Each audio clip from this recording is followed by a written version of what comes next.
court does find that the respondent is in violation by moving outside of the geographic restriction, so she will be held in contempt on violation number 8. The court is going to grant that request for makeup time for dad, and mom is going to have to do all the driving because mom violated the geographic restriction. Mom has to come to Texas to bring the child. Once you hit that 4th time, the law says I have to place you in jail. I've been sitting here, my sinuses are draining, so forgive me in advance if I sound kind of groggy. All right, let me see. I have the exhibits that were admitted back in, or did we admit them? I just received them back in May. Do you all remember if we actually admitted them? Yes, Judge. There was a pretrial conference and they were admitted. No, I mean, that was with Gene. I mean, with me, where we actually went on the record and I said they were admitted. I don't remember us doing that part. But if so, I mean, they're admitted. We'll do it again. Sorry, Your Honor, just pulling up the transcript. No, that's fine. So, yes, I am seeing in the transcript that they will be admitted at this time. Yes. Okay, thank you. Hmm. All right. Well, I have everyone's exhibits. I do see the Miss Johnson. Are you represented by counsel? Yes, Judge, you appointed the public defender for her. That's I right. think at your last hearing, maybe.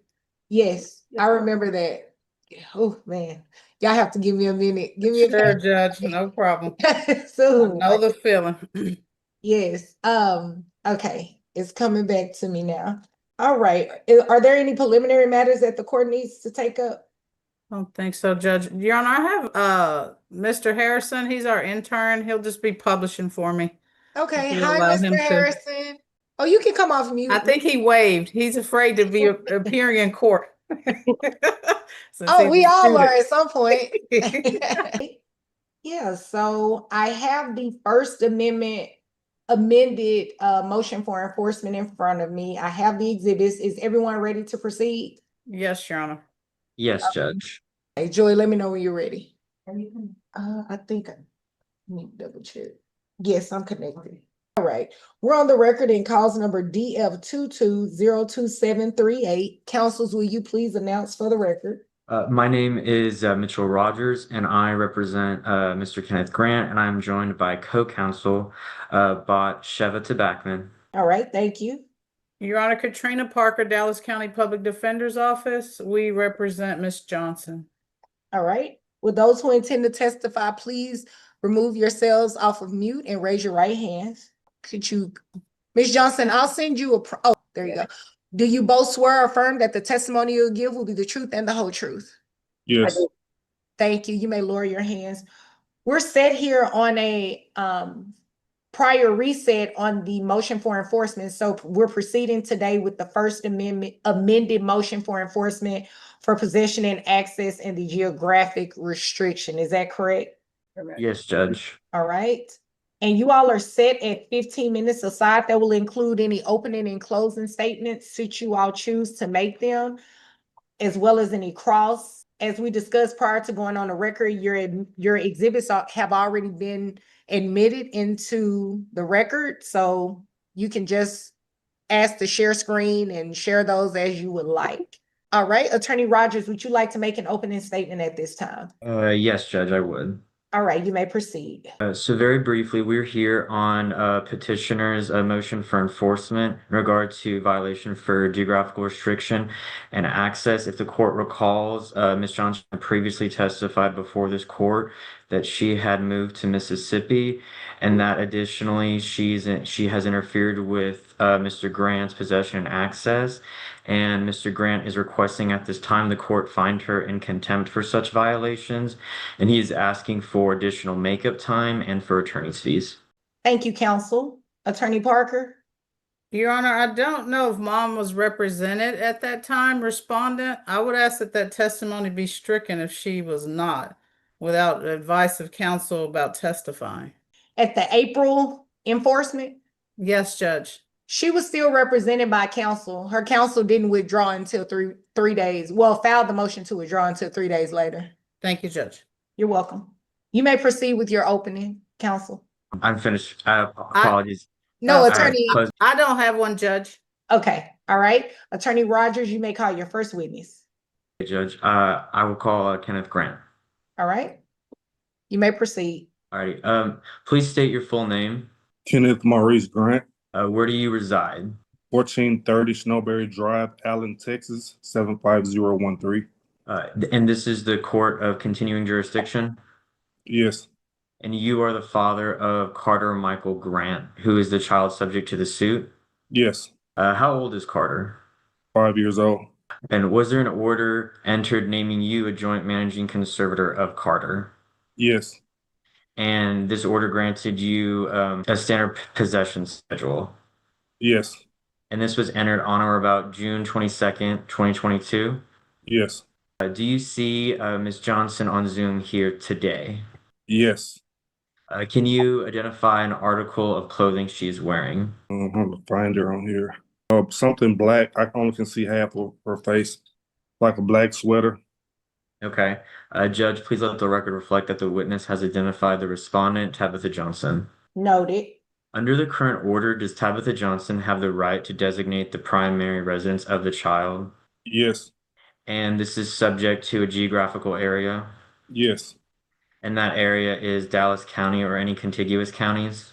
yes, Has this order ever been modified since it was signed by this court? no, Judge, I would ask the court to take a judicial notice of the child support review order signed by this court on or about June 22nd, 2022, and which is Father's Exhibit 2, which has been pre-admitted, and specifically the paragraphs entitled Possession and Access found on pages 20 through 27 of Father's Exhibit 2, as well as the paragraph entitled Conservator starting on page 2 through 4 of Father's Exhibit 2. Okay, the court takes judicial notice of the order as well as all contents of the court's file. Okay. Mr. Johnson, did Ms. move to Mississippi? yes. And how do you know that she moved to Mississippi? She stated it through text messages. Also, a police officer told me when I went to her home. Objection, objection, hearsay, Your Honor. Sustained. Mr. Grant, you can't tell me what someone outside of this hearing told you. Sustained. Okay. Well, she told me herself through text. Moving, Hold on, moving Mr. Grant. You can't say what someone else told you that's not in this hearing. So you can tell me things that Ms. Johnson told you. That's what I said. I Okay. said she told me through text message. Oh, okay. I thought you were saying he, as in the police. Well, that was a second, but the first part was she told me through text message. Okay, thank you. My apologies. No problem. And Mr. Johnson, Mr. she Grant. moved. Yes, sorry, Mr. Grant. She moved after the order was entered, correct? Yes. Okay. And Judge, permission to share my screen? Yes. Okay. Okay. 1 second, Judge. Here we go. Okay. Alrighty. Can y'all see my screen? Not yet. Okay. 1 second. Alrighty. How about now? Yes. Okay. Yeah. Okay. Mr. Johnson, is this Father's Exhibit 3, the text message which references the conversation between you and Miss Johnson? Yes. Okay, and this is the message highlighted where she had stated it that you were referencing? That's one of them. Yes. Okay. All right. Now, Mr. Johnson, please take a look. This is Father's Exhibit 6, which is another message where she had stated referencing Mississippi, correct? Yes. Okay. And then the conversation with the officer that you previously mentioned this is it referenced in Father's Exhibit 5, correct? Yes. And then you recall that, and then, Your Honor, we So- object to the hearsay within the exhibit. Hold on 1 second. It's already admitted. So are you asking the court to pay attention to only that which is not hearsay and give it Yes, its Judge. appropriate weight? Yes, Judge. Okay. Counsel, you may proceed, Attorney Rogers. and then, Mr. Grant, on or about Friday, April 2nd, did Miss Johnson surrender the child to you? No. Did she later surrender the child to you at her residence at 6 p.m. later that day? No. Okay. Have you made police reports? Yes. Okay. And then this is Father's Exhibit 6. Is this a police report that you'd made after you had called the police? Yes, Okay. And this was a reference to a day that Miss Johnson had failed to surrender the child? yes, Okay. And then if you look at Father's Exhibit 5, this is another police report you had filed, correct? yes, And this is in reference to November 23rd, 2025. yes, Okay. And this is when another time Miss Johnson failed to surrender the child to you. yes, Okay. So on both of those dates, August 2nd and November 23rd, Miss Johnson failed to surrender the child, correct? correct, And failed to do that at the time school was dismissed at her residence, correct? correct, And she was not surrendered to you later that day at 6 p.m. correct. Okay. Do you believe that Miss Johnson will violate future orders of this court as it applies to your rights to visit Carter? Yes, Was it necessary for you to hire an attorney to enforce your right to visit with Carter? yes, Did you hire me as your attorney and agree to pay me a reasonable fee for my services in connection with this contempt action? yes, Are you satisfied with your representation? yes. Okay. Mr. Grant, I'm going to have you look at what has been marked as Father's Exhibit 1. This is your summary of requested relief, correct? Yes, And you're asking that the respondent be held in contempt for each violation, yes, and you're asking for ordering additional makeup periods of possession to compensate for the periods that you were denied by the respondent, correct? yes, And you're also asking that the court pay a reasonable amount of attorney's fees. yes, Okay. And then you're also asking the court order her to pay a bond, correct?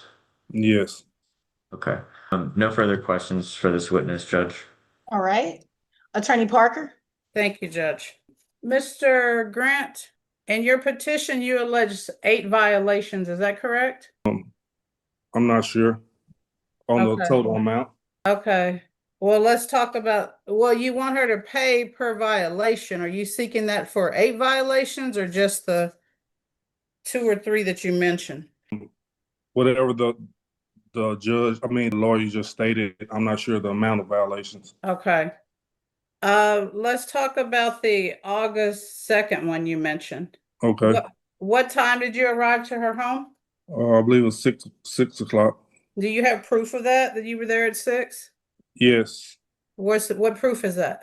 the police report. Okay. What time did you contact the police?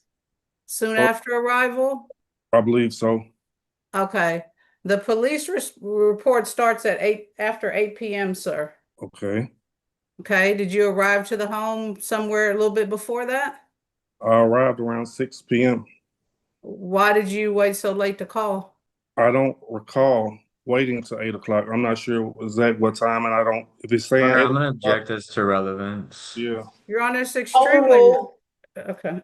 Sir, yes. So you arrived at 6 and you didn't call the police until after 8 p.m.? I'm not sure what time I exactly called, but I arrived around 6 and I did call the police. Okay, Once I arrived, I went to the house initially first to try to see if she was there. I knocked on Objection, the- non-responsive, Your Honor. Sustained. Mr. Grant, wait for the next question. Okay, Okay, sir, you're telling the court you arrived at 6 or after 6, but the police report shows you didn't call in until after 8. So do you think perhaps you arrived around 8 or 7:45 or something like that? well, perhaps I may have called a little bit later after 6. Okay, do you have proof that you were at the home at 6? Do you have a picture of you at the address with a timestamp? Not that I'm aware of. Okay. All right. And then the second one you mentioned was November 21st, 2025. Is that correct? That you testified to? Yes, And that I'm sorry. I think it was 23rd. Okay, November 23rd. All right. In your pleadings, you note that on November 21st, she failed to, let's see. You say November 21st, she failed to surrender the child to you, at the beginning of the time the school was dismissed for Thanksgiving residence at your residence. That's what your pleading say. So you're alleging November 21st was the day that possession started, but you're giving proof on November 23rd. So you showed up on November 23rd, correct? I'm not sure about dates. I'm not sure about the dates. It's like you're trying to twist me up with dates. I'm not sure about the dates. Whatever on there are reports, like police reports or whatever date that's on there should be the date that it happened. Okay. So your police report shows November 23rd. That's when you showed up to exercise your possession, correct? Yes. Okay. Are you aware that your possession, according to your pleadings, you allege November 21st was a date you should? Didn't you say it's supposed to be at my location on the 21st? That's what you wrote. Okay, it wasn't. She didn't come on the 21st. Okay. Sir, have you reviewed your possession order? Yes. Were you familiar with it before of exercising possession? Yes. Okay. And November the 23rd, that was the week before Thanksgiving, correct? I'm not sure. Thanksgiving is on the 25th, correct? Of that year of 25? That was the week leading to it. Your order, is it correct that your order gives you possession on the day the child's school is dismissed for Thanksgiving break? I'm not sure Okay, about the dates. I'm just Alright. not sure about the dates. okay. And also, where was she living at that time? In Mississippi, Oh, okay. And you went to where to pick up the child? I'm not sure every time. Her home. Her home? Okay, Let me look at my stuff. that's fine, sir.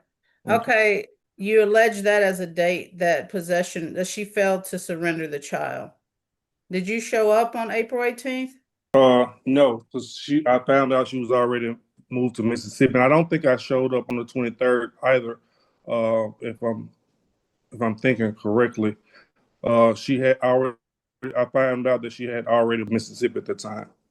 Well, the police report says that they made contact with you on 11/23/25. This is from Terrell Police. Okay, so let me look at my exhibits. Okay, I'm getting confused. I'm getting confused on all these dates. all right. So April 18th, you did show up. This is your testimony. Correct. Okay, but you have that listed as a violation. Yes, because I Okay, didn't receive the child. because you didn't show I up, sir, called. correct? You called I couldn't show up in Mississippi. she's not in Mississippi. Correct. You're asking about? Yeah. So yes, I did show up. You have proof of that, sir? Yes, the police report. Is there a police report for April? It should be. I don't think there's a police report for April 25. I don't believe you submitted one for that, sir. And then further on that date, Miss Johnson was in Terrell, and are you aware there was no school on Fridays when he was in Terrell? That the Terrell School District didn't have school on Fridays? No, I don't. Okay, Your Honor, I'm gonna object to relevance. Your Honor, it's extremely relevant. It's overruled. Your order tells you that I understand the child wasn't in school. Your order says if the child is not in school, you go by the calendar of the school district. So would it surprise you to know that April 18th, 25 on Friday, that was a non-school date. So therefore your order tells you to pick up on Thursday the 17th. I'm gonna object to these facts not in evidence. Your Honor, it's the order. Okay, thank you, Judge. Would that surprise you, sir? Yes, that would surprise me. 'Cause I've never picked up on a Thursday because of a school date. I've never seen that in my order or understood that to be fact. Okay. And then let's go to, so we have dealt with, I'm sorry, the 23rd, you said on the 21st when you showed up on the 23rd, correct? Yes, Okay. And you also alleged that she did not deliver the child to you, correct? correct. Okay. And then for violation number 4, December 28th, you allege she failed to surrender the child at your residence, correct? Correct. And January 16th, 2026, you allege that she failed to surrender the child at your residence, correct? Correct.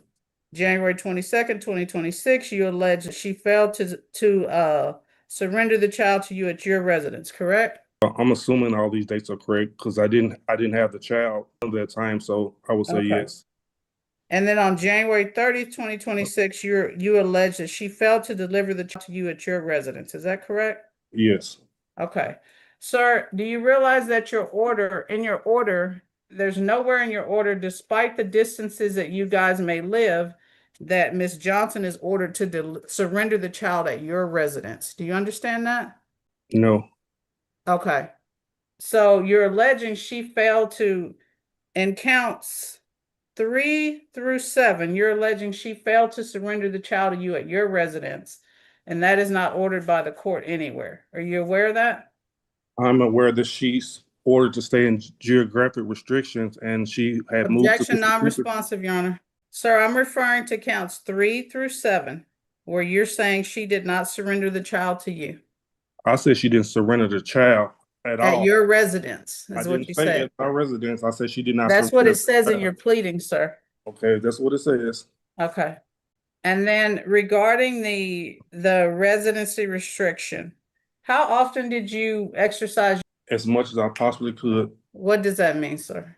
Every time I was supposed to, I tried to attempt to get my child. You try, so since this order was put in 22, I believe your counsel said? Yes. So you've made every first, third, and fifth Friday? No, Or I every have first, not. third, and fifth? You have not? I have not.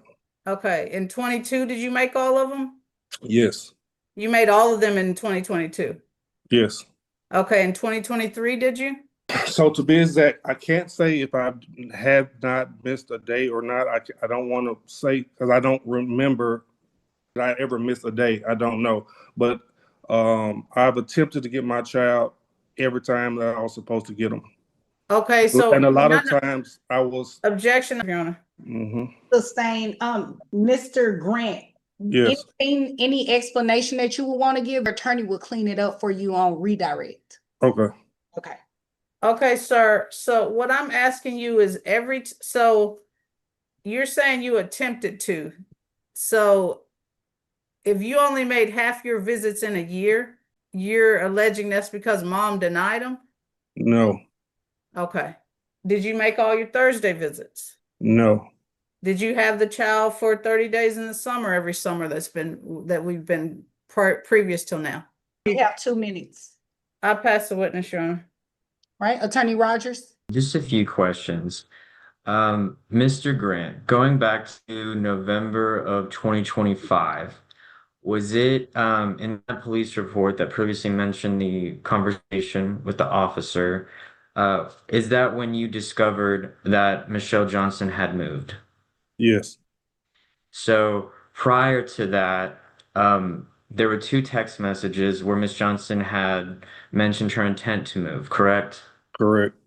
But between that time that she had you and until November, you did not know for sure. Correct. Okay. All right. And then referring to the police report for August 2nd, okay, you attempted to go to the house you attempted to exercise, correct? Correct. Okay. And then you attempted to go to 6? Yes. Okay. And so around that time, were you unsure of You're on how objection to leading. Sustain, don't leave. I'll rephrase. And Mr. Grant, you released that day, Yes. correct? Yes. Okay. And that was because of the failure to surrender, correct? Okay. Thank you. No further questions, Judge. Do you have any other witnesses, counsel? Attorney Rogers? Yes, I would call myself to testify, Judge. Okay, you may proceed. Okay. My name is Mitchell Rogers, and I'm a licensed attorney to practice in the state of Texas since 2025, and the entirety of my practice has focused on family law. Ms. Tabachman, who's board certified by the Texas Board of Legal Specialization in Family Law, has been licensed since 2019 and is here with me today.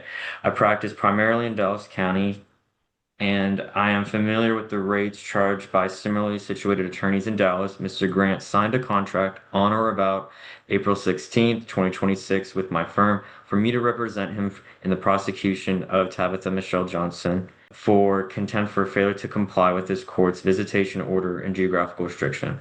I charge an hourly rate of $225 per hour for this type of matter. My paralegal charges $180 an hour, which is a fair and reasonable fee in this county for services which I have performed in this case. Given the nature of the issues and my experience in dealing with lawsuits of this kind, Ms. Tabachman, who is board certified by the Texas Board of Legal Specialization of Family Law, has been licensed since 2019, is here with me today, charges a rate of $480 an hour. To date, not including this hearing or the time spent to date in this hearing, I have expended 22 hours on this case, including preparation of the initial paperwork, the investigation, and the courthouse filing of this case, and preparation for exhibits for the exhibit conference and this hearing today, including multiple correspondences in contacts with my client and a final meeting to prepare my client for testimony here today, and the preparation for the final order and committed documents. I have further expended $258.39 in filing and service fees for personal service upon Tabitha Michelle Johnson.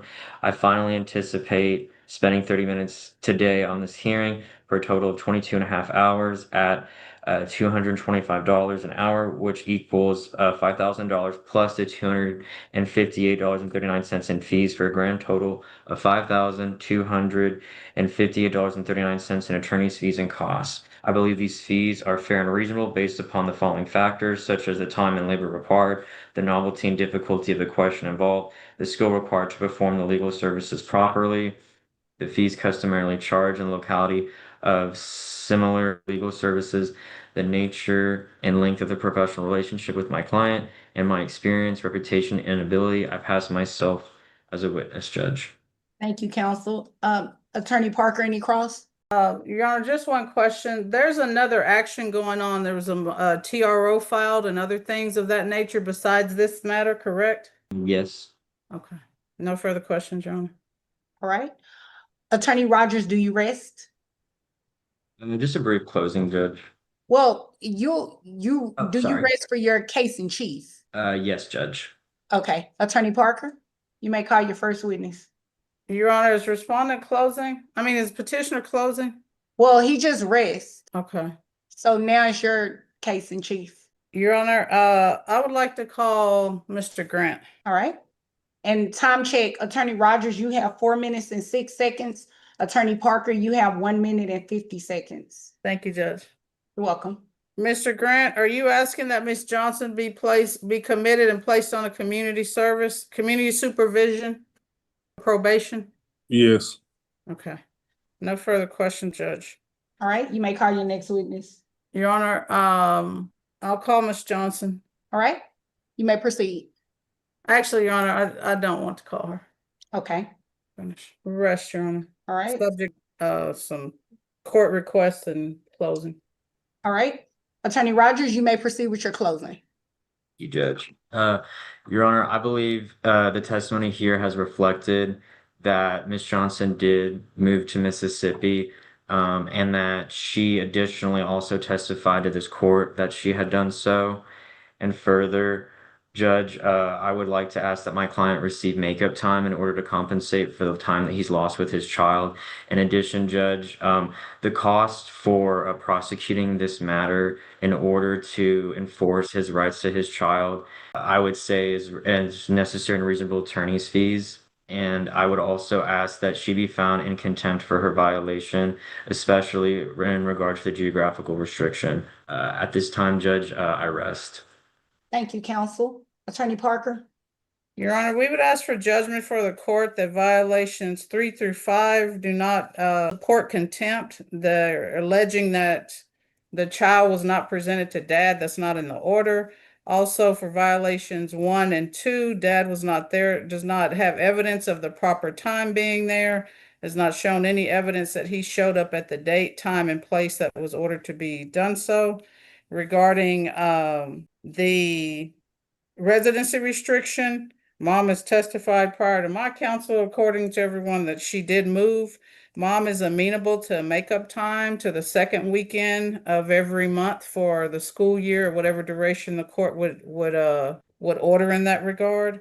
Your Honor, regarding attorney's fees, I think the fee is excessive. There are other actions that are going on in this. The parties have appeared before Judge Lee. That's not commonplace except for the exhibit conference in a contempt action. So the hours are excessive for a contempt action of this nature. And we ask, as far as judge, if the others are stricken and the 500 they're asking per violation, if the court is so inclined to do a fine, that would only be for violation 8. Does that conclude your request and or closing, counsel? Yes, Judge. Thank you. So the court is going to grant judgment as requested on violations 1, 2, 3, 4, 5. The court is also going to grant judgment on violations 6 and 7 because the court did not hear any testimony specifically about those dates. The court does find that the respondent is in violation of the respondent violated the court order by moving outside of the geographic restriction. So she will be held in contempt on violation number 8.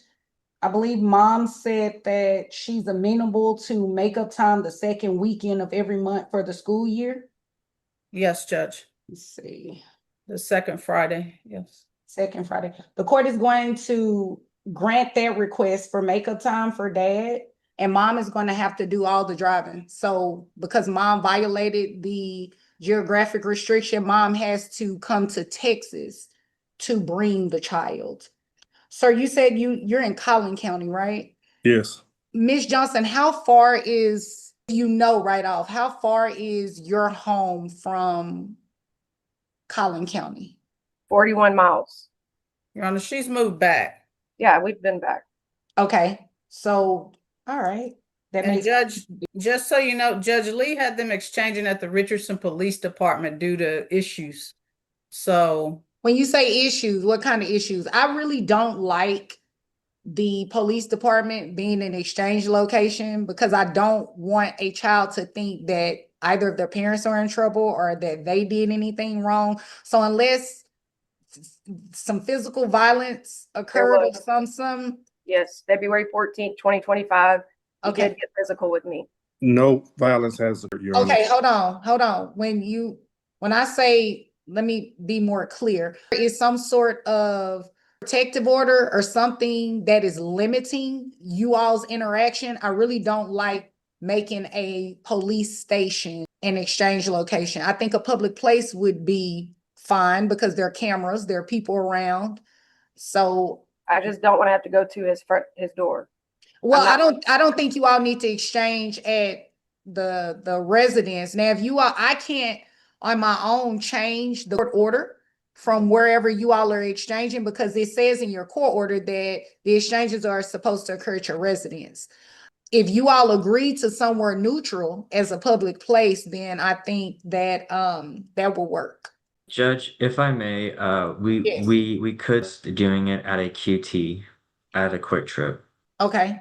Do you have the location of a Quick Trip that's between their two homes? I can find out momentarily. All right.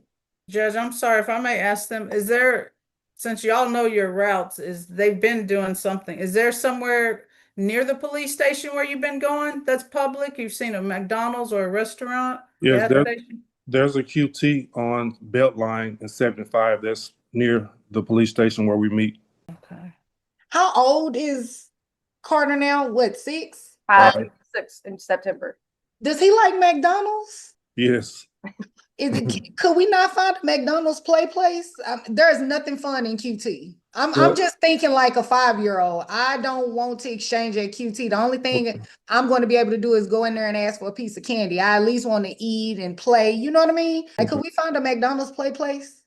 Yes. And make sure you Google play place. My daughter had to, school me on that one. If you just say McDonald's, not all of them have play places. I didn't know that until literally a couple of weeks ago.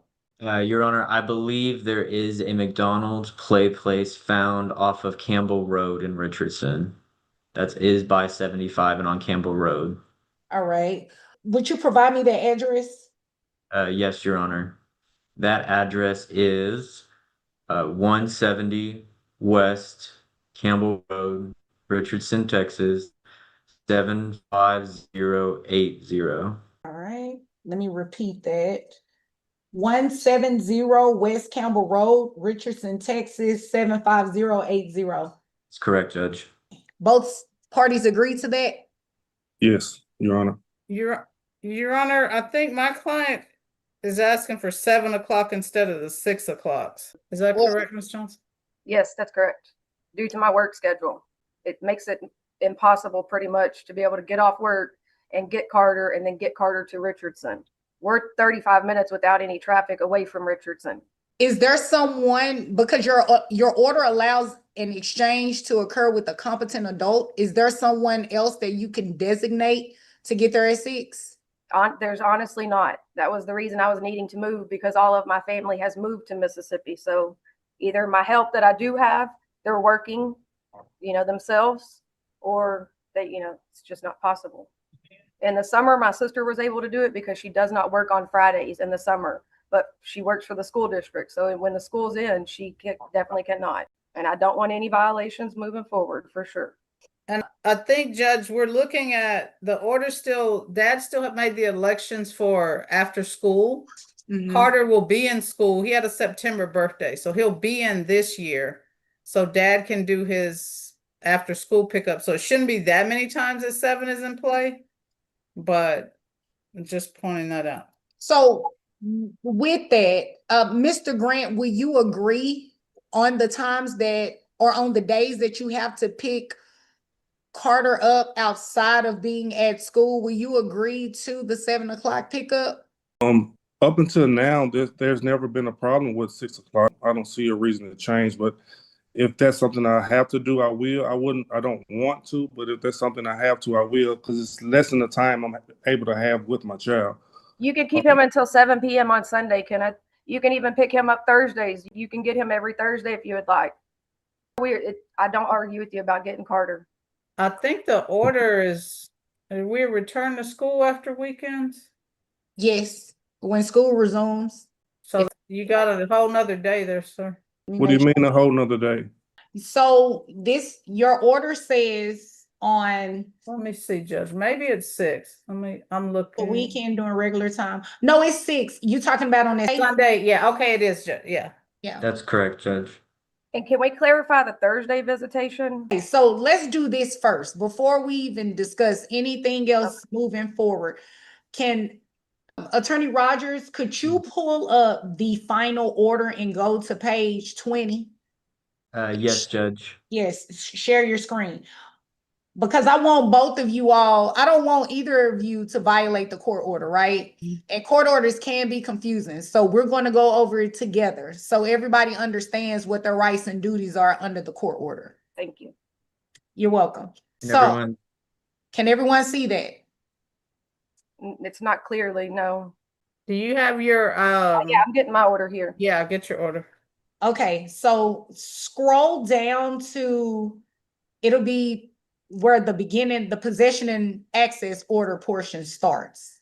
Yes, Judge. Yes, right there. Thank you. So it says for parents who reside 50 miles or less apart, that you all will fall in that. So Mr. Grant, it says on weekends, you shall have the right to possession of the child on weekends throughout the year, beginning at the time the child's school is regularly dismissed on the first, third, and fifth Friday of each month during the regular school term. So if he dismisses at 2, 1, 3, early release, he gets out at noon, whenever, right? You pick him up from school. You got me so far? Yes, but I have a job. How am I able to do that? Okay, so we're going to keep going. Okay. Give me 1 second. I promise I'll come back to it. Okay. Otherwise, if school is not in session at 6 p.m. on the first, third, and fifth Friday of each month, and ending at the time school resumes after the weekend during the regular school term. Otherwise, if school is not in session at 6 p.m. on the following Sunday. Now, that says a lot, okay?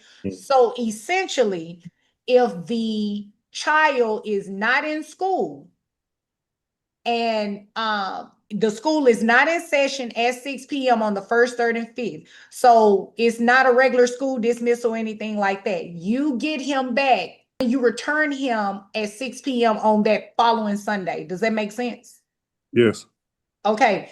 And the following paragraphs talks about a weekend during the school when the school period has been extended. So let's just say, right off the top of my head, Martin Luther King Day normally occurs on a Monday, right? So that would be a federal holiday that falls into the federal holiday. But let's just say it falls on a Friday. Any one of the school years that fall on a Friday, that's specifically talking about a federal, state, local holiday that begins on a Friday or any other day. You got me there so far? Right. So if it's a Monday, I'll keep him on that Monday to 6 p.m. Yes. Okay. Yes, you will. No, I'm sorry. The weekend possession shall end 8 a.m. on that Tuesday. So you will return him back to school if he goes to school the next day. And that won't be possible because I work. Well, I'm trying to Okay. slow it down for you. I'm just telling you Okay. what the order says, okay? Okay. Okay. So your Thursday possession schedule, it is on a regular term beginning at the time the child's school is regularly dismissed and ending at the time the child's school resumes on Friday. So you have an overnight on Fridays. Does that part make sense? Yes. Now, let me jump you all the way down to general terms and conditions. If you would go all the way down there. Yes, Judge. Thank you, counsel. So under this, Mr. Grant, it says either parent may designate any competent adult to pick up and return the child as applicable. A parent or a designated competent adult shall be present when the child is picked up or returned. So to your question about you, or your concern rather, about you having to work and you wouldn't be able to make it at whichever time, that is where you can designate someone as long as you would consider them a competent adult to do the exchange for you. Does that make sense? Yes. So do you have any other questions now that we've covered that part of it? No. Okay. So Ms. Johnson, in reverse of Mr. Grant, any other time that is not specifically designated for Mr. Grant, you are in possession of the child. Does that make sense? Yes, Your Honor. Okay, so moving forward, what I would recommend you all do is really read your court order to get some understanding, because for the most part, the clarification is right there in the order. Some of the legalese can be confusing, but for the most part, it is there.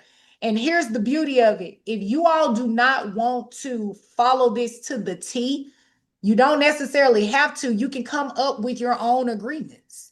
Now, you have to follow it in terms of not violating the other person's rights, right? But if you all, like what you're doing right now, wanting to come to some outside agreements, you're more than welcome to do that. I think it works best for the child when you do it like that anyway. Do we need to have it in writing when we work out something? Do we have to have it in writing, or we just work it out and follow it that way? Great question. If you all can work it out without putting it in writing, that's great. If you all feel more comfortable putting it in writing, you can. It doesn't have to be anything formal. It can be in a text message. You all can, if you want to use a co-parenting app, you can put it in there. Wherever, you all feel most comfortable putting it in writing, that's really up to you. I'm not, going to make that an order or anything. Okay. Thank you, Mr. Rogers. You can stop sharing the screen. So now that we have covered that portion of it, you all have agreed to the McDonald's in Richardson. Yes. There is makeup time for the second weekends on those Fridays. So the court is going to order that it's 7 Fridays. Now, mom, if you want to give dad more than 7 Fridays, you can do that. If you want to give dad an extra overnight, if dad can keep Carter a little bit longer, whatever the case may be, football season is coming up. He might want to, stay with his dad a little longer. You just don't know. You know what I mean? But because it is what do you call that? I use football because that's coming up next month, right? So if for any reason there may be something that they want to do together, if you can do that. Dad, if you want to, you and mom can co-parent and you say, hey, I gotta work late, whatever the case may be, I have to send him back early. You all should be able to co-parent through that.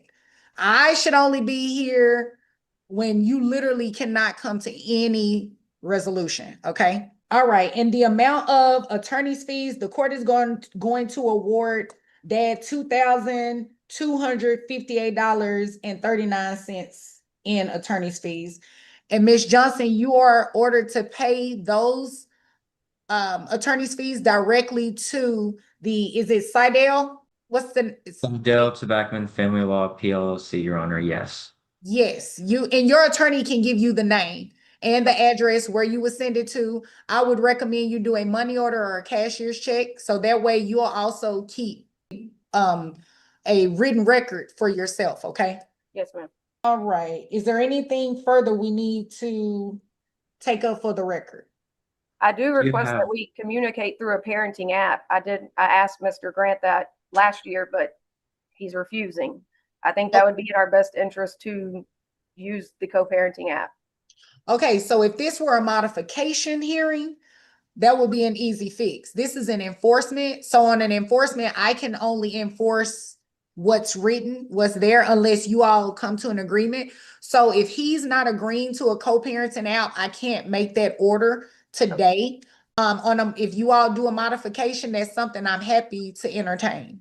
Okay, I'll Okay. get on that too. Attorney Rogers, is there anything further? Yes, just a few things, Judge. Just to clarify on this ruling, so the first period of time would be on the second weekend of the second Friday of the month, that weekend, coming up in this school year in August, correct? Let me see. Now, Judge, My calendar. the second is the 14th, The second week and is the school would 14th. be in. School should be in for most people. When does school start? Which Judge, school? it started in that preceding week. For August them, 12th will be Carter's first day of school. what day? August 12th. Okay, so it'll be in.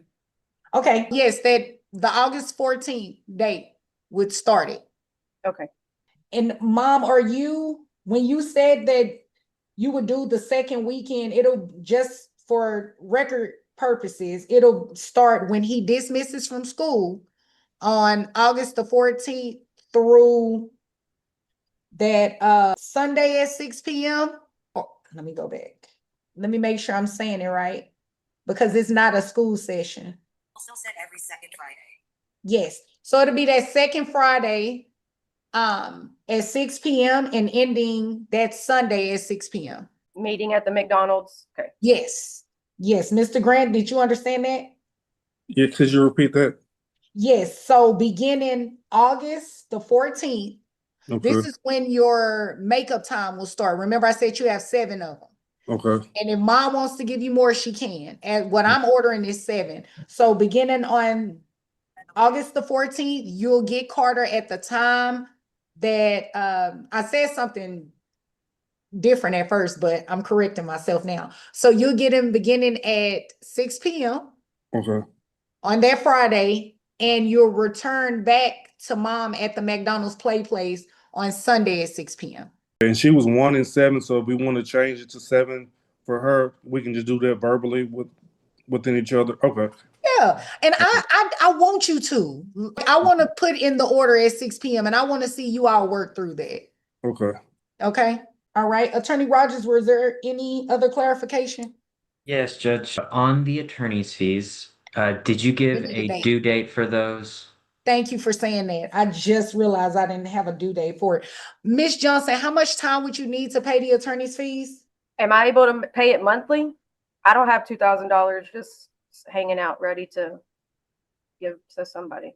You can. I like to give an exact date, and if you paid whatever you could pay, I try to work with you. So if you say you need 4 months, I can make the date 4 months from now, and then you could just pay accordingly. However, Let's do 6. Can we do 6 months? I have a lot on my plate. So let's see, January the 4th. January 4th. Directly to the lawyer, right?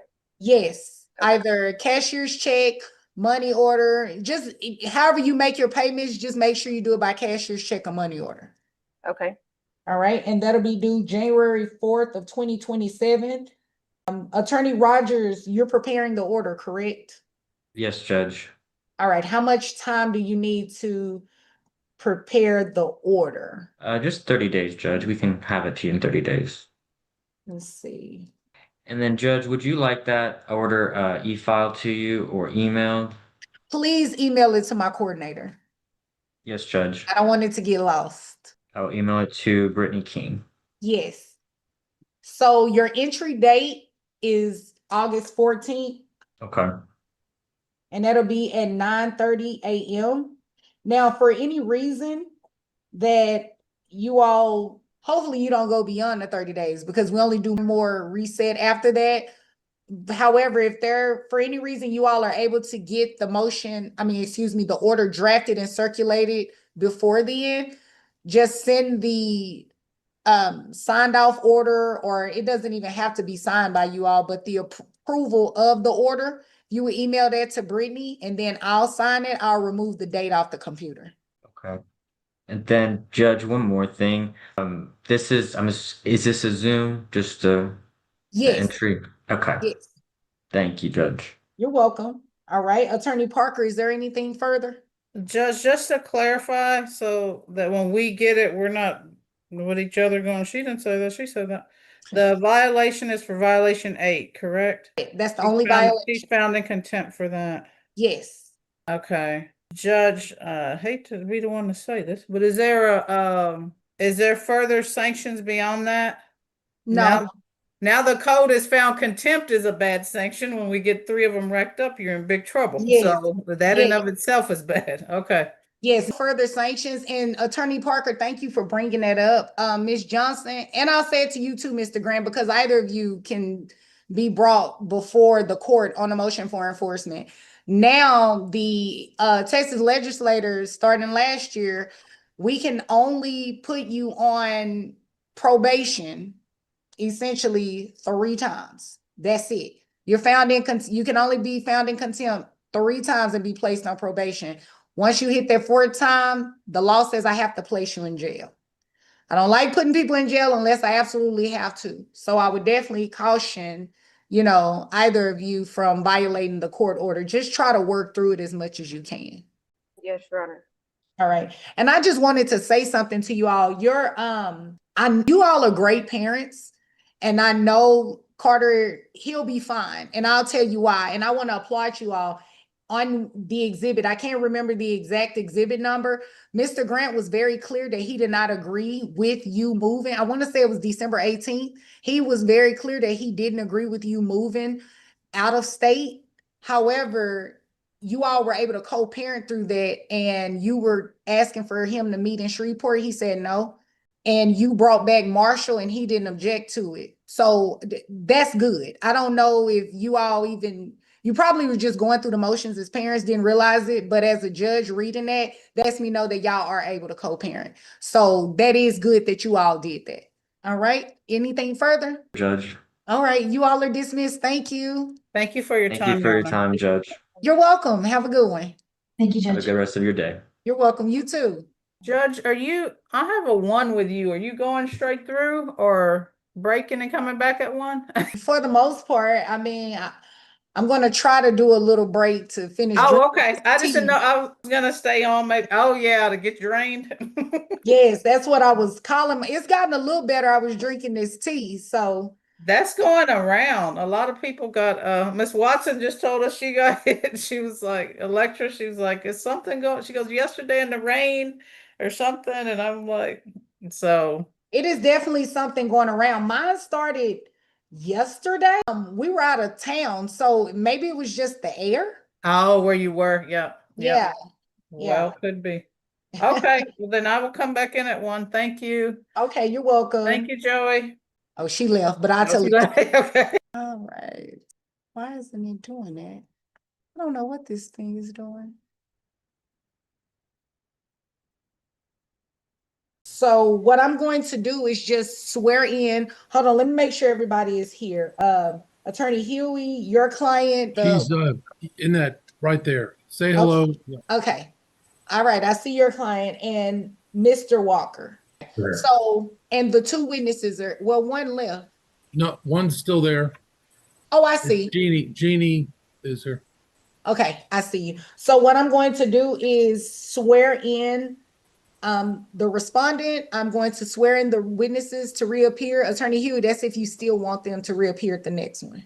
Oh, we are getting reset. Yes, I'm going to reset it, unfortunately, and allow them an opportunity to show up at the reset. Now I can do a short reset, but I don't want to hold everyone hostage. I do have a cell phone number for the attorney, but Oh, well, I didn't know let's try that.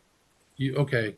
Yeah, let's try that. Well, I'm pretty sure Mr. Walker might have it as well. Could you all drop it in the chat for me? Do you have his cell phone number? I do not have his cell phone number, and he is not, as I communicated earlier, he is not good with responding back. We have left messages for him. We have reached out to him. And Your Honor, I would like to ask, so I just started a new job. I'm not sure why I was subpoenaed in here. These are not my legal obligations. I think this should be between Mr. Walker and his ex. I'm not sure why I'm being brought into this, but I just started a new job. So I'm not getting paid while I'm here. I got laid off, unfortunately, in April. I just started back in the beginning of June.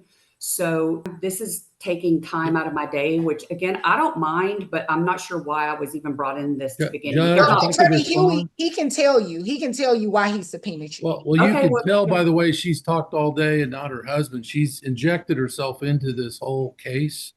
And I do believe she has relevant information, particularly his earnings and his ability to pay child support and very, things that a spouse would know about. So, Okay. Well, he answered it for you. So let's do this first. Let's do, everyone have, counsel, if you would drop that number in the chat, I'm going to pull up the docket and see which days are available for you. just one second. So even if you get a hold of him, we're not going forward. Is that right? If I get a hold of him and he jumps on, Yeah. then we'll proceed. But if I don't get a response, I mean, Okay. Let's see. I'm trying to get his cell phone. Yeah. Do you? Okay, just a second here. Man, I know I got it written down someplace here. Let me just give me 1 second. I think it's on. I think I wrote it down. It's not in content. Okay, here it is. Damn. Here, give me. Okay, let's see if that works. He's usually pretty good on cell. okay. Guess that'll give me more time to separate the orders if we do get reset. Yes. Give me one moment. Sure. Your call cannot be completed. This is Mr. Reese, right, counsel? Yes, for sure. At least that's the number I have, in addition to his office number. And I've called the office number that was listed on the pleadings. Hi, Brandon. Good morning. This is Judge Vonda Bailey. How are you? Attorney Reese, are you going to show up to this hearing? You should. If not, I can tell you the Zoom code right now. Yes, Walker. You're welcome. Oh, thank you. It is 688-044-0164. Thank you so much. You're welcome. He should be logging on shortly. All right. It was something else I was getting ready to. All right, here we are. Thank you for joining, Attorney Reese. Yes, Judge. Okay, now that I think about it, I thought about this when Attorney Reese and I just spoke. Prior to you getting on the call, Attorney Reese, I was getting ready to reset the case. The respondent, Mr. Walker, are you wishing to have Attorney Reese proceed with this hearing, or are you wishing to have the court sign the order letting him off your case? I was understanding that we were going to let him off the case as of that last thing that I received. And I was seeking other counsel already through Cordell and Cordell. So Okay. that's what I was trying to do. I thought about that. So we may end up in a reset anyway, because if Attorney Reese, even though you're here and you're still an attorney of record, if your client doesn't want you to proceed in the representation, then it doesn't benefit anyone to even proceed with the hearing today. So let me tell you what we're going to do. Council, what I'm doing right now is, well, let's go on the record. And if I start sounding really congested, it's because I am. My allergies really did a number on me this weekend. I know the feeling. All right, Joy, you ready?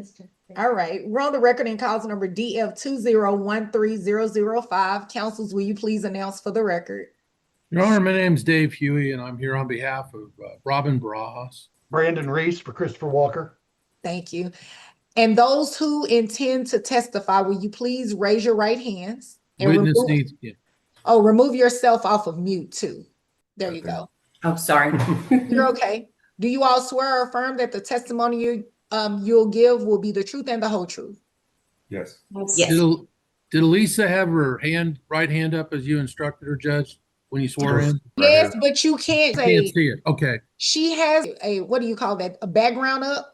So you probably wouldn't been able to see her. Okay, I see what it is. Just making sure. All right. So we are set here today on a motion for enforcement that was filed by your client, Attorney Huey. Is that correct? That's right, Your Honor. All right. And prior to going on the record, the court, we discussed the motion, the order on the motion to withdraw filed by Attorney Reese. It's the court's understanding that Mr. Walker is actually proceeding with locating another attorney. Is that correct, Mr. Walker? That's correct. And you are okay with the court signing the order allowing Attorney Reese to withdraw from your case. Is that correct? That is correct. All right. So Attorney Reese, what I'm doing right now is signing your order on your motion to withdraw. Today is the 13th, right? Yes, Judge. Yes. So the court is signing the motion to withdraw. You should have that in your email shortly. And Attorney Reese, you are free to log off. Thank you, Judge. You're welcome. Good to see you. Have a good day. Yes, ma'am. Have a great day. Thank you. All right. Let me make sure that order is saved. All right. So we are done with that. Now we will entertain the reset dates. Like I said, I can do a short recess. What did you have in mind, Judge? I have. How's tomorrow? Tomorrow. Well, I have enforcements on Mondays. Mondays. So Oh, okay. Tuesday wouldn't work. There is July 27th. I'm available, Your Honor. Does that work for everyone? That works just fine. Okay. All right. So the reset date, let me go ahead and add that on the calendar, and you all will be number 3 Okay. at 9:30. Oh, that's it. Okay, so we were 9 o'clock today. Yes. So we're at 9:30 on Monday. Yes, on the 27th. Okay. And then all the rulings still hold that my exhibits are admitted and their exhibits, they did not produce exhibits at the pretrial, correct? Thank you. Nothing has changed with the previous court orders. Thank you. You're welcome. All right. So let's start with Mr. Walker. Mr. Walker, I am ordering you to reappear. Well, before I order him to reappear, is this going to be in person or by Zoom? I'd prefer in person, Judge. Okay. Well, Mr. Walker, because there is an objection to a Zoom hearing, it would have to be in person. Now, what I can do is make it hybrid for the witnesses. If the witnesses aren't able to appear, because I do understand, ma'am, that you just started another job. Yes, ma'am. I will allow the witnesses to appear by Zoom, but Mr. Walker and the move-in, you will have to appear, as well as your attorney, Mr. Walker, if you hire one, you all will have to appear in person. Okay. We're in agreement with the Zoom on the witnesses, Judge. That's very reasonable. Okay. All right. So, Mr. Walker, you're ordered to appear on Monday, July 27, 2026 at 9:30 a.m. here in this building, the George Allen Courts building, the 255th District Court located on the 4th floor, 600 Commerce Street, Dallas, Texas, 75202. Your failure to appear may result in a KP's warrant being issued for your arrest. Do you understand those instructions? I do. All right. Do you have any questions about those instructions? I do not. All right. So to each one of the witnesses, you are also being ordered to reappear on Monday, July 27, 2026 at 9:30 a.m. via Zoom. It's the same Zoom code that you all used today, the 688-044-0164. Do you all have any questions about your instructions? No. All right. Is there anything further for the record? Nothing from the movement side, Your Honor. All right. Well, you all are dismissed. Thank you all for your patience and time. Thank you, Judge. I Yeah, appreciate you're it. welcome. No problem. I think the next case is here. We'll give them a few minutes to log on. We'll be right back. Good morning. I give you the same spiel I gave the last case. You'll have to excuse me sounding congested because my allergies got the best of me over the weekend. That's all right. All right. Attorney Powell, have you talked to the other side on this to see if they were going to show up for the report back? Yeah, I did. I called him last week. I don't know if he's gonna show up. I started thinking about that afterwards. Well, I guess I started thinking about it this morning. I don't know. I just reminded court he didn't show up last time, Judge. Okay. I mean, it's not necessary. Sometimes the other side will show up on a report back, but it's not necessary as long as your client is here and following the order. Mr. Usman, have you been paying probate your child support and medical? Yes, ma'am. I've been paying to the best of my abilities. Because I've been training. I got a big opportunity coming up. I got a fight coming up in August, but that's a dilemma because now I got to try to overcome this passport situation because I got an email saying they revoked my passport and my fight is in Russia to make over $50,000. So now I got to try to see how I can get this situation to a different level so I can go make money because my primary job when I get opportunities is fighting overseas. So I got a big opportunity. Now I got to try to overcome getting my passport reinstated in a short time to go fight. So it's been a big dilemma for me right now. And my main source of income is at jeopardy. So I'm pushing really hard and I'm trying to find the best route to go about it. Because I have an August 15th fight in Moscow, Russia. Have you spoken to Good Morning Council? And I see the moving Amakwe, right? Yes. Okay. Good morning, Judge. Good morning. I see you all have joined the hearing. I was just asking Mr. Usman, had he been paying his child support and medical arrearages?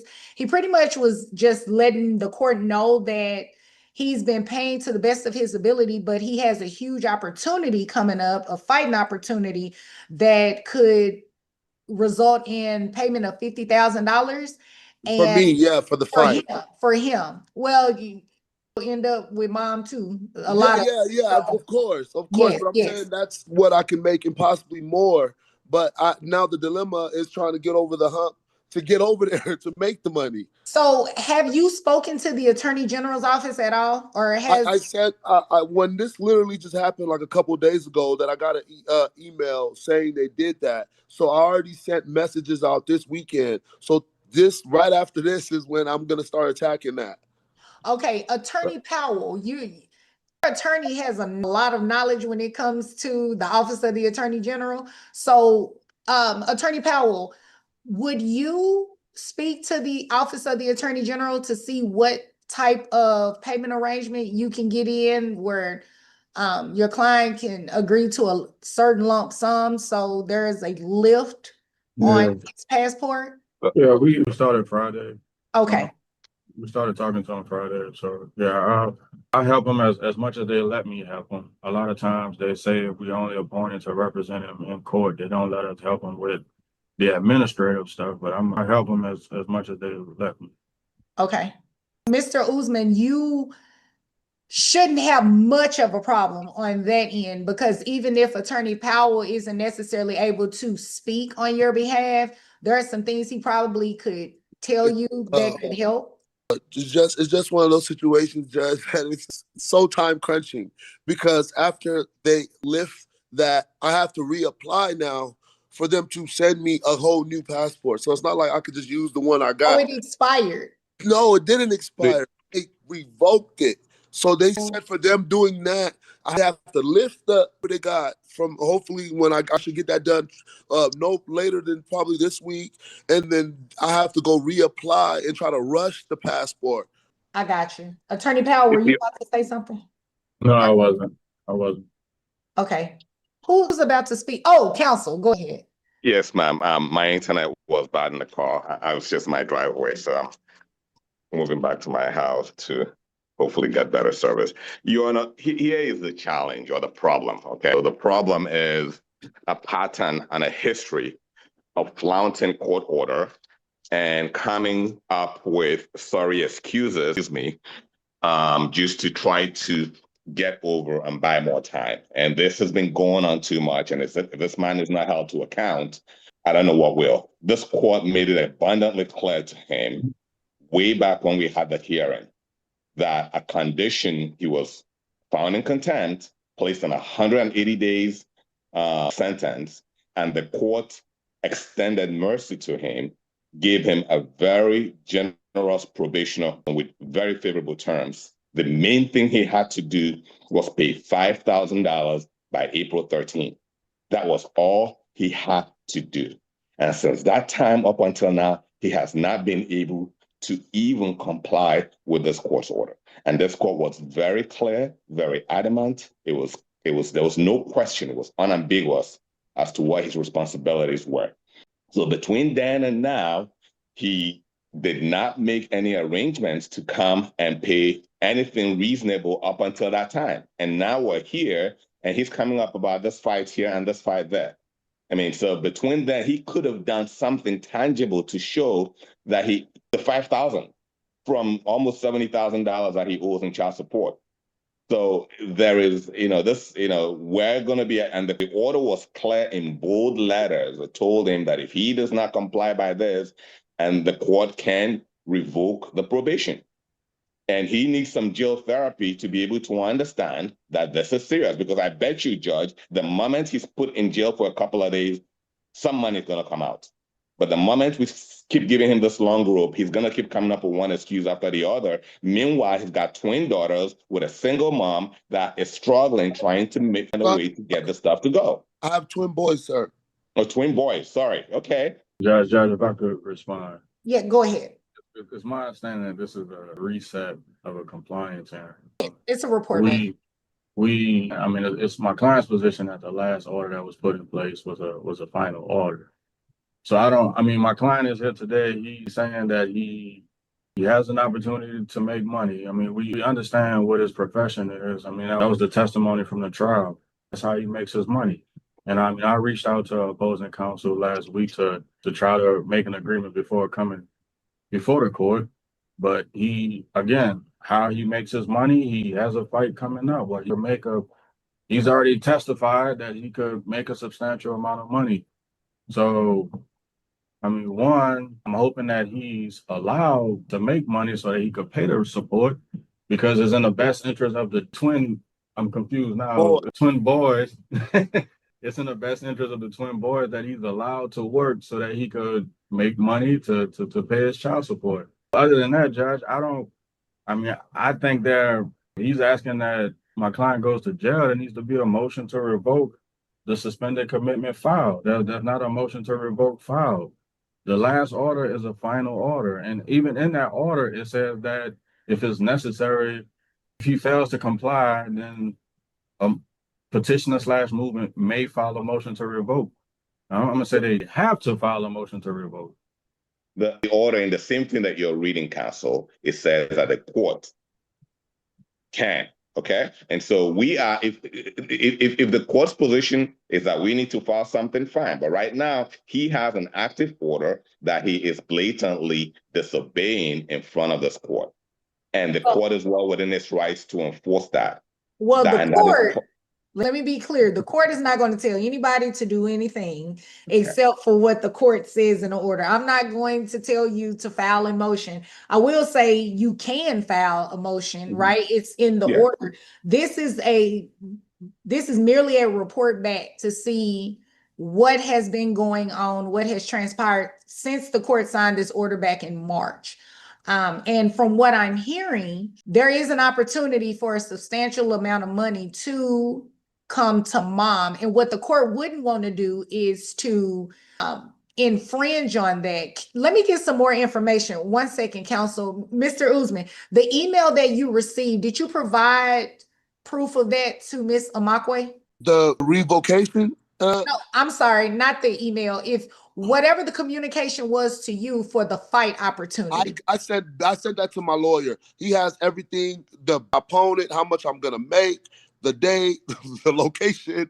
Okay, Attorney Powell, did you send it to Ms. No, Amako's attorney? I didn't send it to him. I have a copy of it though. Okay, please get that to them right away, because now everyone is on notice about what could possibly happen. And what I don't want to do is get in the way of an opportunity. I do understand you're a boxer by profession, so I don't want to get in the way of mom getting money. And you know, there's no, I'm Who's not. man? Just wait. Just hold on. Okay. Okay. Essentially, I don't want to infringe on an opportunity for you, Mr. Usman, I mean, this is what you do for a living. So you have to live off of it as well.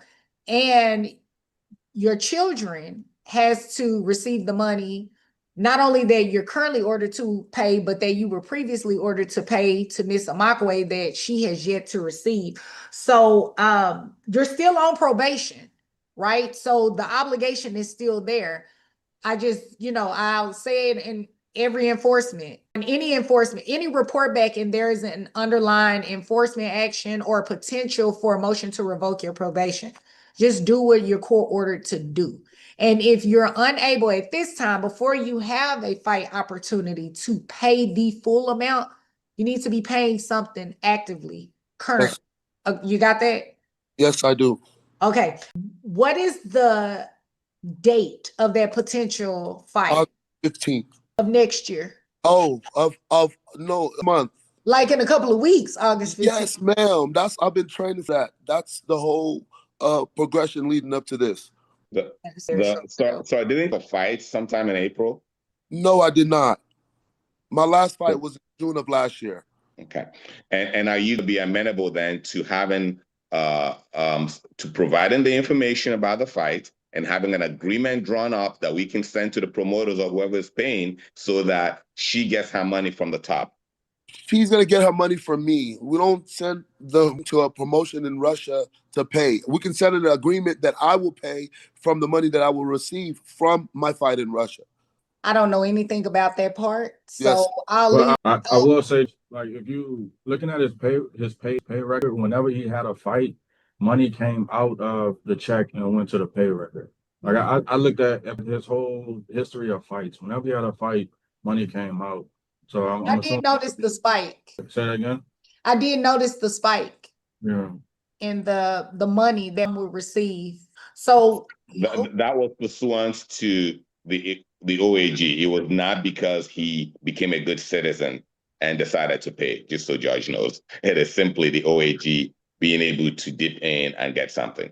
Well, I mean, in fairness, counsel, in order for them to dip in and get something, he has to work. So he's being a citizen in that regard, is that he's working to make sure that they're able to garnish something. So I think the best thing to do is, well, you've been reporting to me anyway since your probation period. I think the best thing to do is to reset it, obviously, until after the fight takes place. I don't know whether or not you'll be able to have it because of, the passport or whatnot, but I think the best thing to do to see if you do have the fight, had moms receive the money. If you don't get to have the fight, has mom still received something towards, what your arrearages, what amounts that you're owed previously, or mom is owed previously. So everyone take out their calendars. How long does it, after you have a fight, typically how long does payment occur after that? 3 days, because we usually fight on a Saturday or Sunday, and usually money comes in 3 days. But the pay situation in Russia is kind of different because they pay you. I would have to put money in an account in Russia and then try to see how I can get it over, because they pay. It's their structure is different, so I can't bring money over, and I could possibly see if they could wire the money, and so that's a whole dilemma in itself. But I'm just trying to get to the fight and be able to make this money to take care of my kids. Would a November or December date work for everyone? I know it's travel season. during the holidays, so on your schedules with a November or a December setting work? I could do early I November. think Earl, if the court can do, if the fight is in August and it takes a couple of days with the banking system, it should not take more than 2-3 weeks to get everything resolved. And so I will respectfully ask the court to consider a September date, a mid to end of September date, because the longer there's just, my client has not seen any kind of good faith or any demonstration of good faith. This man has not willingly supported his children. I could do either November or December, as the court mentioned. My hesitation with doing September is I don't know anything about any banking system outside of really Texas. I don't know anything outside of Texas. So I have some hesitation with doing a date earlier because anything can happen. I don't want to set the date and then we come and something happens and it's going to be a delay of some sort and we end up having to reset it anyway. So I think I would be most comfortable with a November or December date, working around you all's travel schedule if you have any. So what I have available for November, I have the week of November the 9th. Well, actually, I have the week of November the 2nd. So November the 2nd is available, November 9th, and November 16th. That's all I have on Mondays for a back. And then in December, oh, and then it's the week after, or the week and a half after Thanksgiving, I have December the 7th and December the 14th. I can do November the 2nd if it works for everybody. Okay. That works. All right. So let me add you. Thank you. Okay. All right. And Mr. Usman, you still live out of town, right? Yes, ma'am. I just thought I'd check But before I asked, was it in person or Zoom? No, but yeah, go ahead. No, that's what I was thinking too, with this situation that I'm dealing with. Is this something that I need to do in person? The last time you claimed that you were in town and you were doing a security job. So now where do you live? Because we don't even know. Y'all, excuse me. I don't even know what you're on. Two different points. My security job, as you guys can see by all the check stubs and everything I've sent you, is in Florida. I've never said I was in town, sir. So let me ask a different question. Would you all like to have this by Zoom or in person? Zoom. In person. Okay, so whenever there's an objection to Zoom, it has to be in person. Now, Mr. Usman, November the 2nd, that's enough time for you to appear in person. I can try to, yes, Your Honor. I will try to be there. Okay. All right. Joey, let me know when you're ready. I'm ready. We're on the record in cause number DF21-00818. Councils, will you please announce for the record? Chidi Ananobi for Hillary Amakwe. Attorney Benny Powell, Assistant Public Defender, court appointed to represent Mr. Muhammad Usman. Thank you. With those who intend to testify, please remove yourselves off of mute and raise your right hands. Do you swear or affirm that the testimony you'll give will be the truth and the whole truth? Yes. Thank you. You may lower your hand. We're set here today on a report back from the order on the motion for enforcement that was signed by the court back in March that was brought originally by Ms. Amakwe.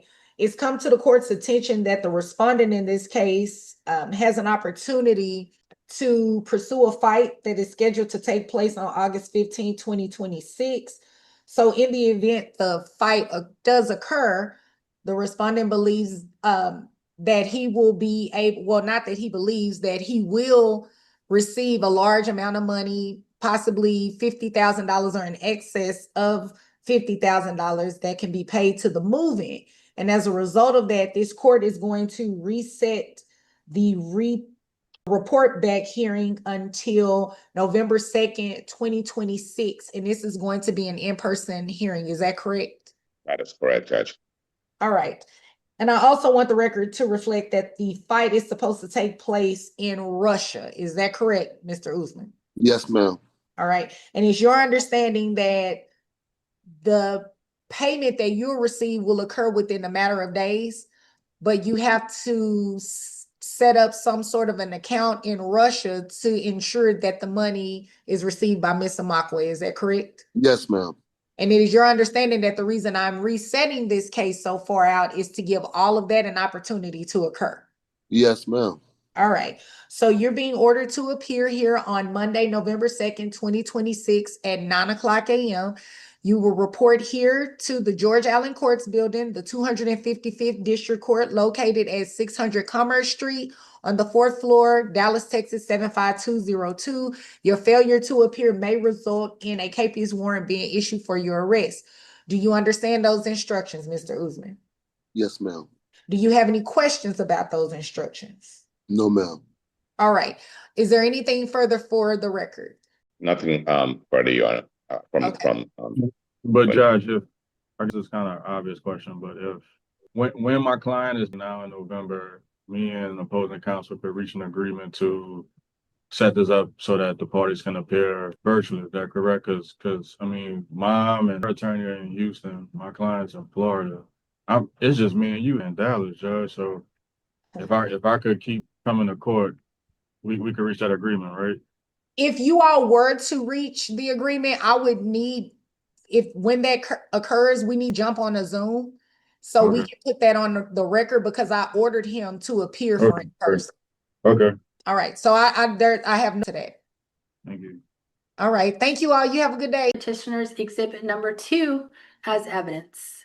All right, objections? I would object to hearsay. There's no proof that he is the person who maintains the business records at this point. All right, that will be overruled. All right, if there's no other objections, petitioners 2 submitted. Thank you, Your Honor. Officer, I'd like to next talk to you about a 2025 incident. Now, did you have contact with Mr. Soria and Ms. Mendez again on September 2nd of 2025? I only had contact with Mr. Soria, not Ms. Mendez. Okay, thank you, Officer Hudson. And on that day, what was the call out for? It was a domestic violence assault that we were dispatched to. And were you dispatched to a location on 28th Street in Amarillo, Texas? And what did Mr. Soria state had occurred? Mr. Soria said that he had picked up Ms. Mendez and that they got into an argument, that she started hitting herself and even punched him in the nose as well right before he dropped her off at the apartment. And were you able to observe any injuries on Mr. Soria at that time? Yes, Mr. Soria had dried blood in his nose, indicating that he bloodied his nose from the assault. Now, following that, where did he indicate that Ms. Mendez had gone?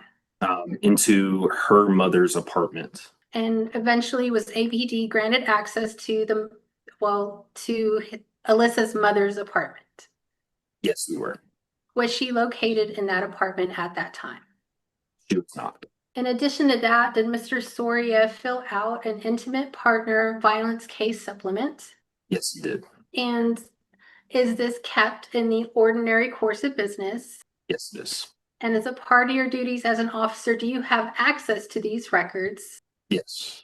And are these records created and maintained in the ordinary course of business? Yes. And are they made at or near the time of events? Yes. And is this document filled out by Mr. Soria? Yes.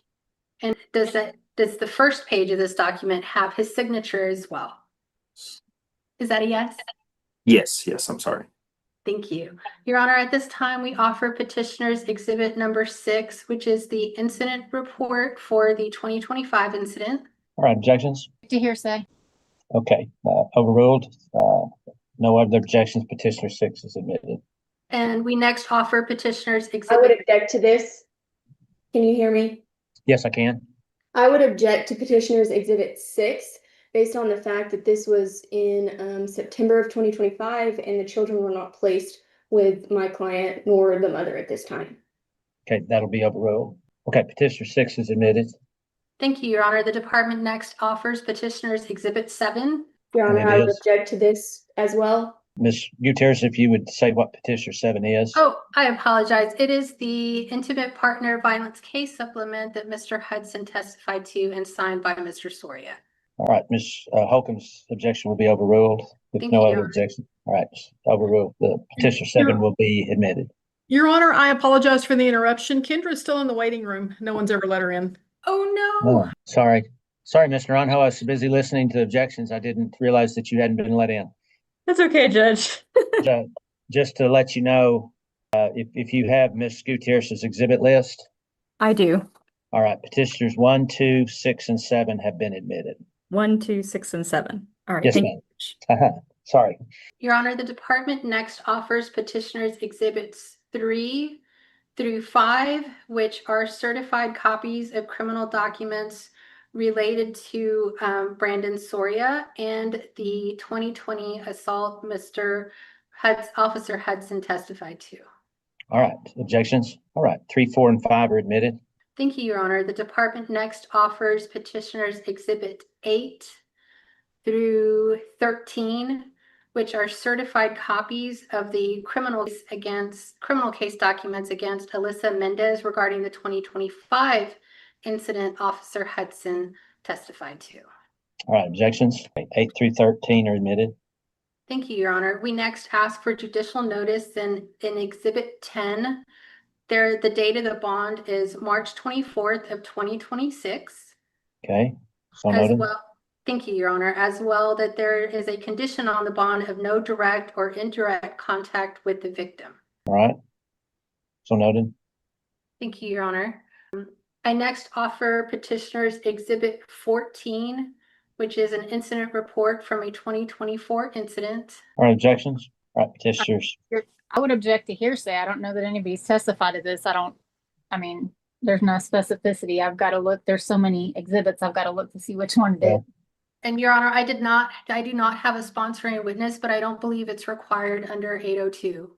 Let me pull up the exhibits. And I'd also object to relevance. Ms. Gutierrez, you've sent so many. Do you have any idea which one it was out of 4? Yes, Your Honor. It is. I can give you the APD IR number. I can tell you. I can also represent to the court that this incident report reflects Mr. Soria damaging Alyssa Mendez's car. And the incident report number is APD 24-0502-370. All right, there's so many different. I'm trying to find the one that has 14 in it. Judge, it says February 11th of 2024. That might be easier than the number. Or February 10th, I guess. All right, I finally found the right email. All right, the objections will be overruled. Petition 14 is submitted. Thank you, Your Honor. We ask that Officer Hudson be released. Well, we haven't got. Does anybody else have questions for Officer Hudson? Oh, I apologize. I didn't realize I had not passed him as a witness. I apologize. I passed Yes. Officer Hudson as a witness. Ms. Mullinax, questions? Officer Hudson, do you know how young or how old those children were in 2020 whenever you said that they saw the incident? I believe they were 1 and 2, or 2 and 3. 1 and 2. So how do you know they saw the incident? I was just told that they were present during the incident. And who told you that? Miss Mendez. And in 2025, did you see any children present during that incident? I did not. Pass the witness. Okay. Ms. Holcomb? No questions, Your Honor. Mr. Naranjo? No questions, Your Honor. All right, if no one has further questions, can Officer Hudson be excused?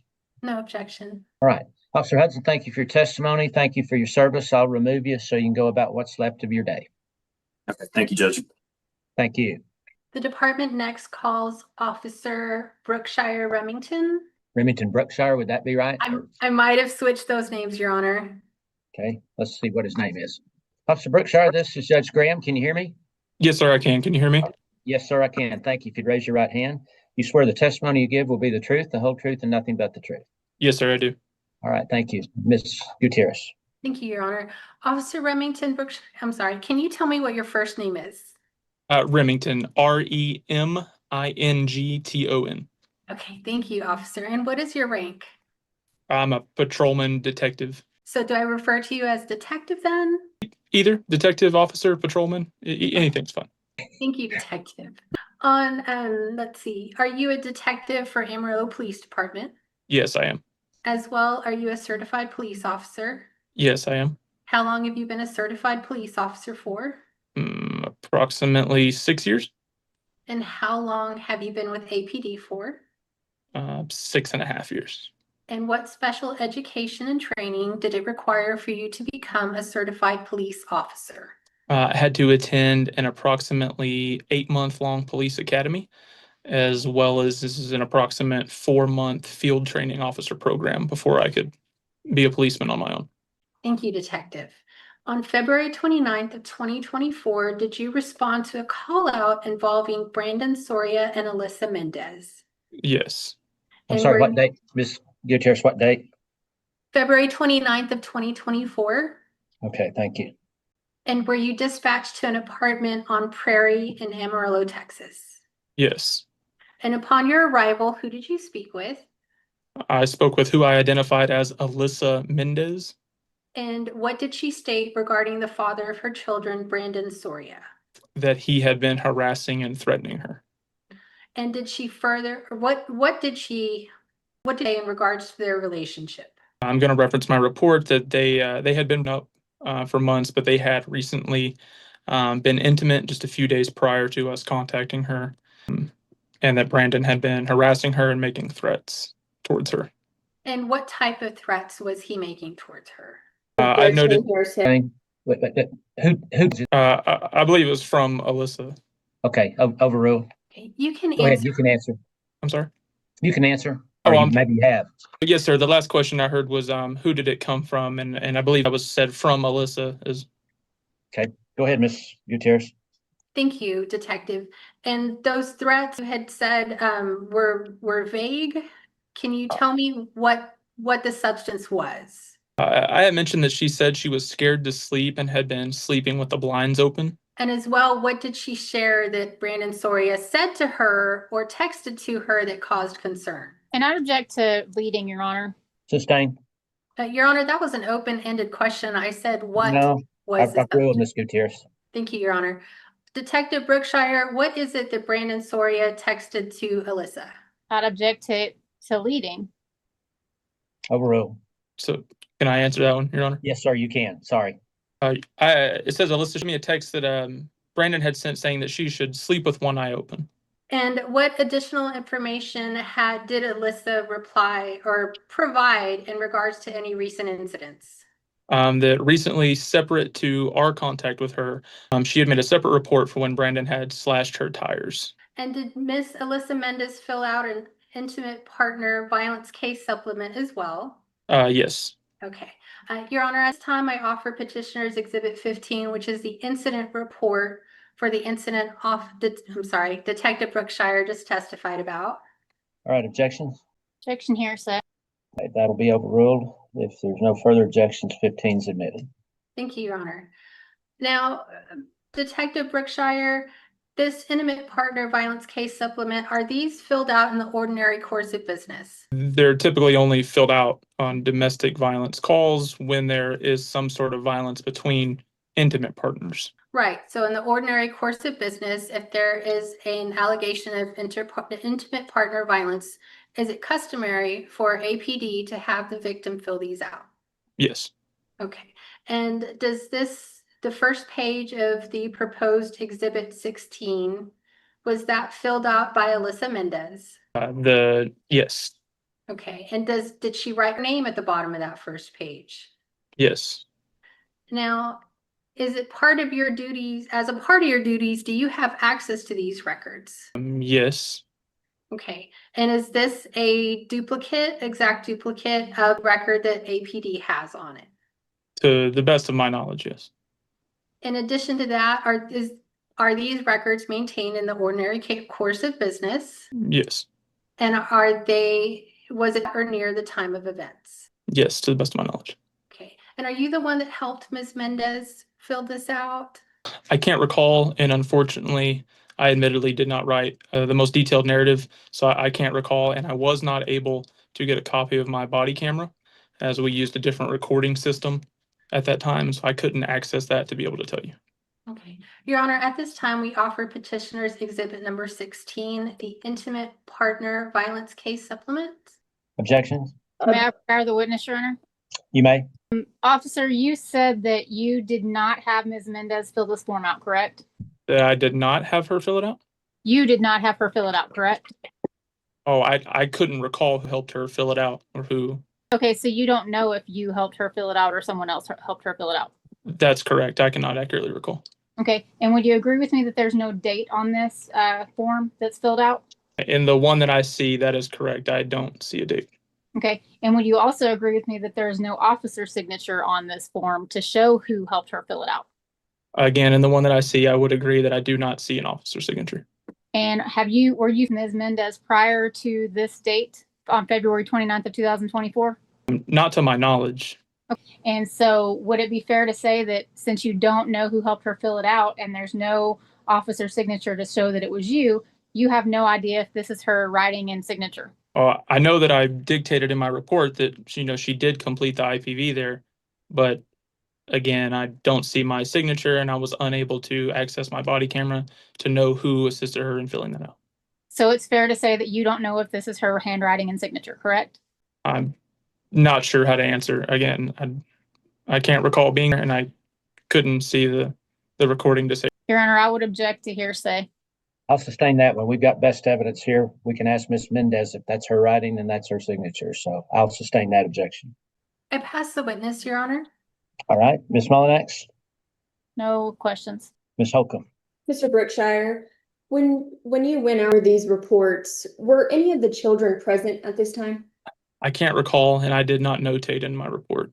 No further questions, Your Honor. All right, Ms. Naranjo. No questions, Your Honor. All right, then if there's no further questions, can Detective Brookshire be excused? No objection, Your Honor. All right. Detective, thank you for your testimony. Thank you for your service. I'll remove you so you can go about what's left of your day. Thank you, Your Honor. Thank you. The department next calls Officer Christopher Albert. Okay. Officer Albert, this is Judge Graham. If you could unmute, please. Thank you. Can you hear me? Okay. Yes, sir, I can. Okay. Thank you, sir. If you'd raise your right hand, you swear the testimony you give will be the truth, the whole truth, and nothing but the truth. I do. All right. Thank you. Mr. Gutierrez. Thank you, Your Honor. At this time, I offered petitioners exhibit number 18, the incident report. About the incident Mr. Officer Albert is about to testify to. All right. Objections? Your Honor, I would object to relevance. I haven't heard the testimony yet, so. And hearsay, hearsay. Once Ms. Gutierrez, let's go into the incident and then you can offer it. Sure, Your Honor. Officer Albert, what is your rank? I'm an officer at the Amarillo Police Department Great. How long have you been an officer for? for 25 years. Wow. And what special education and training did it require for you to become an officer? I went through the Amarillo Police Department Police Academy and did my annual recertification trainings through the department. How long have you been an officer with APD? My entire career, all 25 years. Thank you. And on April 2nd of 2024, did you respond to a call out regarding Alyssa Mendez and Brandon Soria? I did. And were you dispatched to an address on Southeast 9th Avenue? Yes, ma'am, I was. And when you arrived on the scene, who did you meet with? I met with Brandon Soria and Amanda Bowie. Now, regarding Brandon Soria, what did he tell you about the call out? He said that his ex, Alyssa Mendez, has been harassing him by sending him text messages and going to his work and causing a scene there. She's threatening to assault him and get him thrown back in prison. Now, in addition to that, what, if anything, did he say about a protective order? He had been booked into jail on 3/30/2024 and released with bond conditions that he could have no contact with Alyssa. Okay. Your Honor, at this time, we offer petitioners exhibit 19. It is a protective order that, let me see when that came into effect. It was issued on April 2nd of 2024 and scheduled to expire on June 1st, 2024 midnight. All right. Objections? All right. Petitioner's 19 is admitted. Thank you, Your Honor. Officer, approximately what time did this call out occur at? I was on Midnight's patrol when I took this call, and it was about 10:40 at night. Okay. And during your conversation, what was your understanding about when these events had occurred as far as the harassment Mr. Soria described? He said that she's coming by his work during business hours, and she's going by Amanda's house, also trying to contact Did he indicate whether or not he wanted to file charges on her? He did. He said that he wanted to file charges. However, did any charges result from this? That I know of, no. But I don't know the case. I just make the reports and they get submitted. Your Honor, I offer petitioner's exhibit 18 at this time, the incident report regarding the incident Officer Albert has testified to. All right, objections? I would object to relevance, Your Honor. Okay, overruled. All right, if no other objections, 18 is admitted. Thank you, Your Honor. I pass the witness. All right, Ms. Mullinex? Officer Albert, did you have any contact with Alyssa Mendez? I did not. Pass the witness. Ms. Holcomb? Officer, were there any children present during this incident? Not that I remember. No further questions, Your Honor. Okay. Ms. Naranjo? Officer Albert, just to clarify for the record, this Amanda person, is her full name Amanda Ray Bowie? Yes, ma'am, it is. And was she identified as Brandon's mother? Yes, I believe she did. I'll pass the witness. Anyone else have further questions for Officer Albert? No? All right, may he be excused. No objection. Okay. Officer Albert, thank you for your testimony. Thank you for your service. I'll remove you so you can go about your afternoon's business. Thank you, Your Honor. Thank you. At this time, Your Honor, I offer petitioner's exhibit 20. It is a police report, number 2024-0507-126 regarding Ms. Soria making allegations again against Mr. Soria for harassment. Objections? All right. Hearsay. Okay. Overruled. 20 is admitted. Thank you, Your Honor. I next offer petitioner's exhibit number 21. It's an incident report. The incident report number is 24-513807, and it contains allegations of Brandon Soria against Alyssa Mendez for harassment. All right, objections? All right. Objections over petitioners 21. Thank you, Your Honor. I next call Officer Alexis Gonzalez. Okay. Officer Gonzalez, this is Judge Graham. If you'd unmute, please. Okay, got it. Can you hear me? I can. All right. Thank you, ma'am. If you raise your right hand, you swear the testimony you give will be the truth, the whole truth, and nothing but the truth. Yes. All right. Thank you, Ms. Gutierrez. Your Honor, I need just a minute. I have 3 screens and I have a document that caught in between all 3. I Okay. apologize. Okay, let me see. I got it moved. Thank you for your patience. Let's see here. Officer Gonzalez, who do you work for? The Amarillo Police Department. And how long have you been with them? I've been employed with them for 3.5 years. And are you a certified police officer? I am. What special education and training did that require? No, you got to go through a 32-week police academy with the Amarillo Police Department. Okay. And did you successfully graduate? I did. Okay, great. On March 30th of 2024, did you respond to a call out regarding Brandon Soria and Alyssa Mendez? I did. And was that dispatch out to a Prairie Avenue apartment? Yes, ma'am. In Amarillo, Texas? Yes, ma'am. Upon arrival, who did you speak with? Upon arrival, I spoke with Brandon. And what did he state regarding the call out? He said that there was nothing physical between him and his girlfriend, that they were just having an argument. And what did he indicate regarding Alyssa doing to herself? He stated that she was beating herself up. Okay. And did you actually speak with Alyssa that day? I did. And did she initially agree to fill out an intimate partner violence packet? Yes, she did.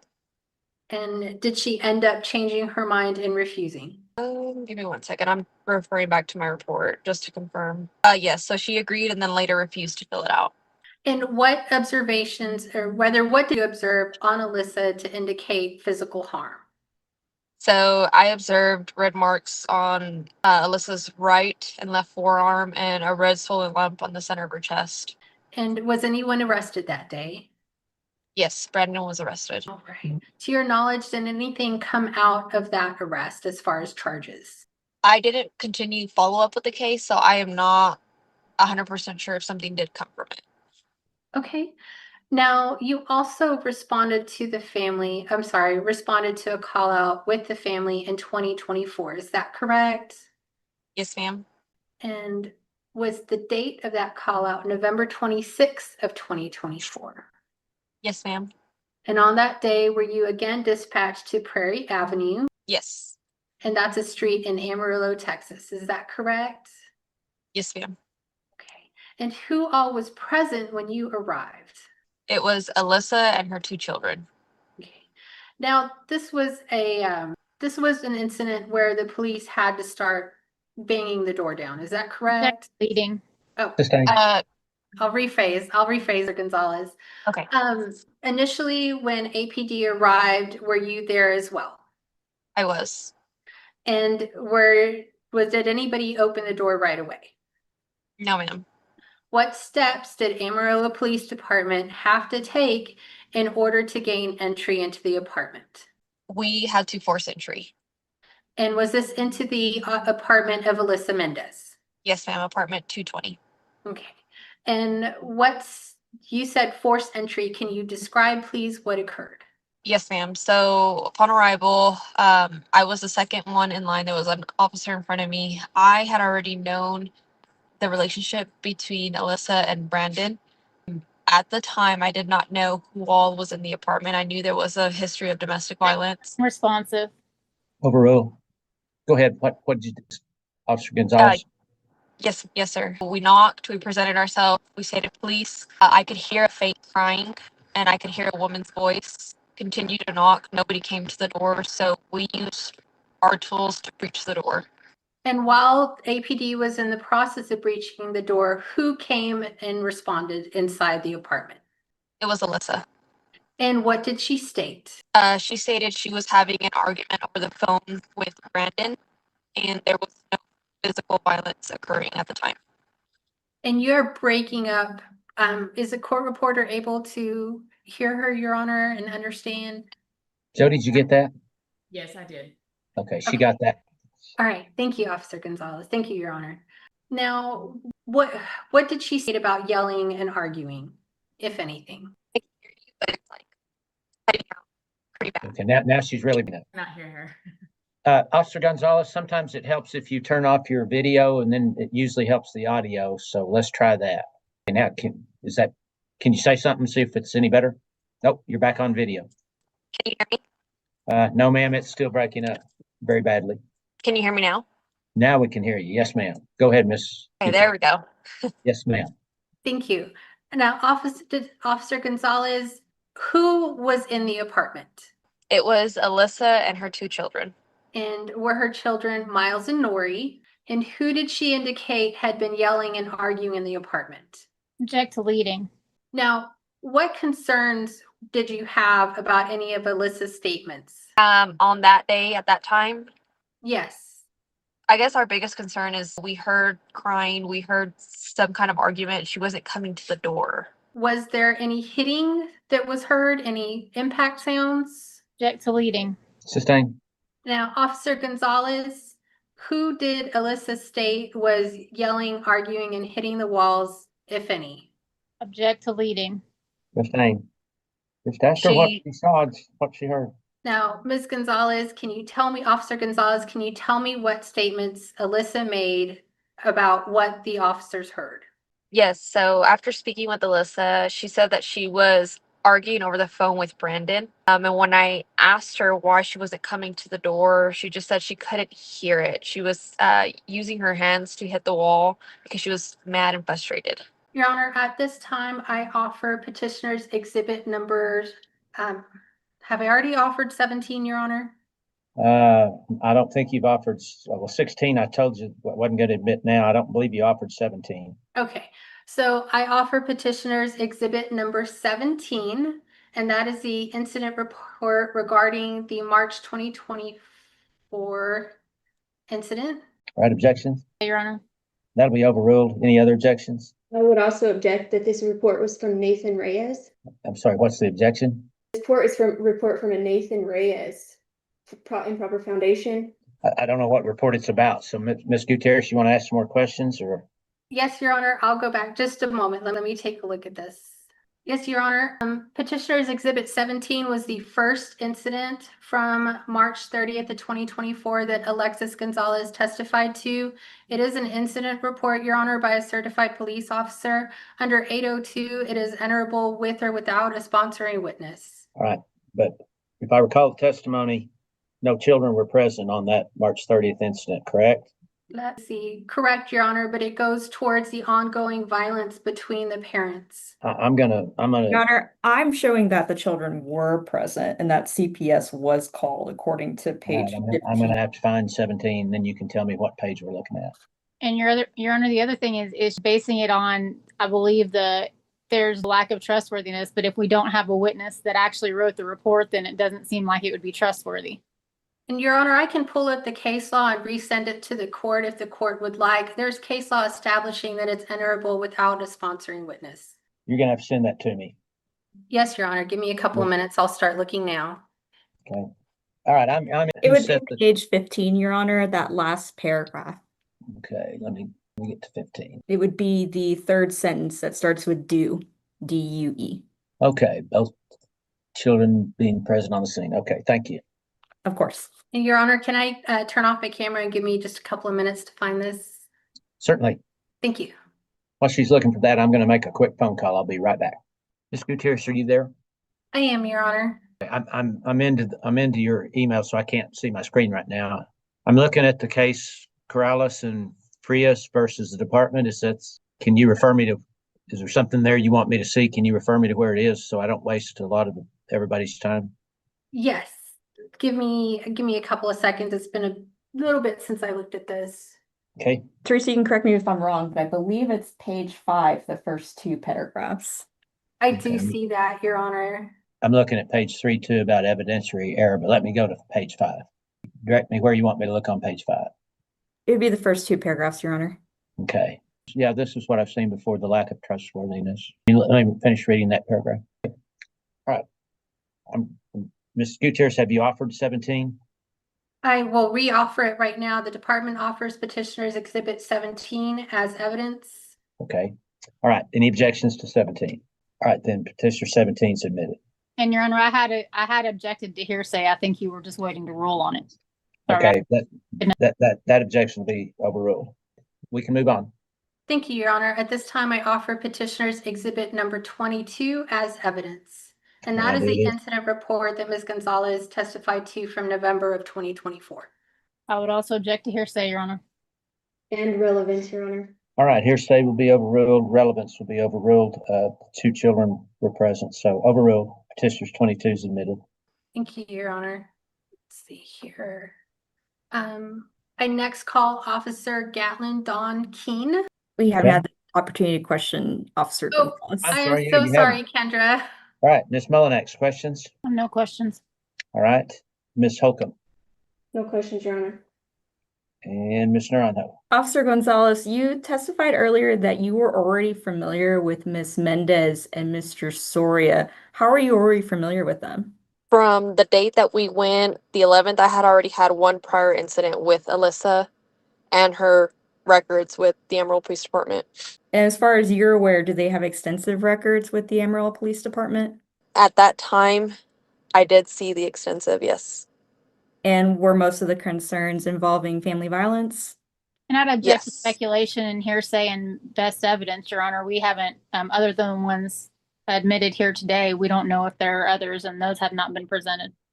Ms. Gonzalez, you can answer I don't want you to go into detail the reports that you may or may not have been involved in, but right. I think the question was, were many of the reports involving domestic violence? Yes.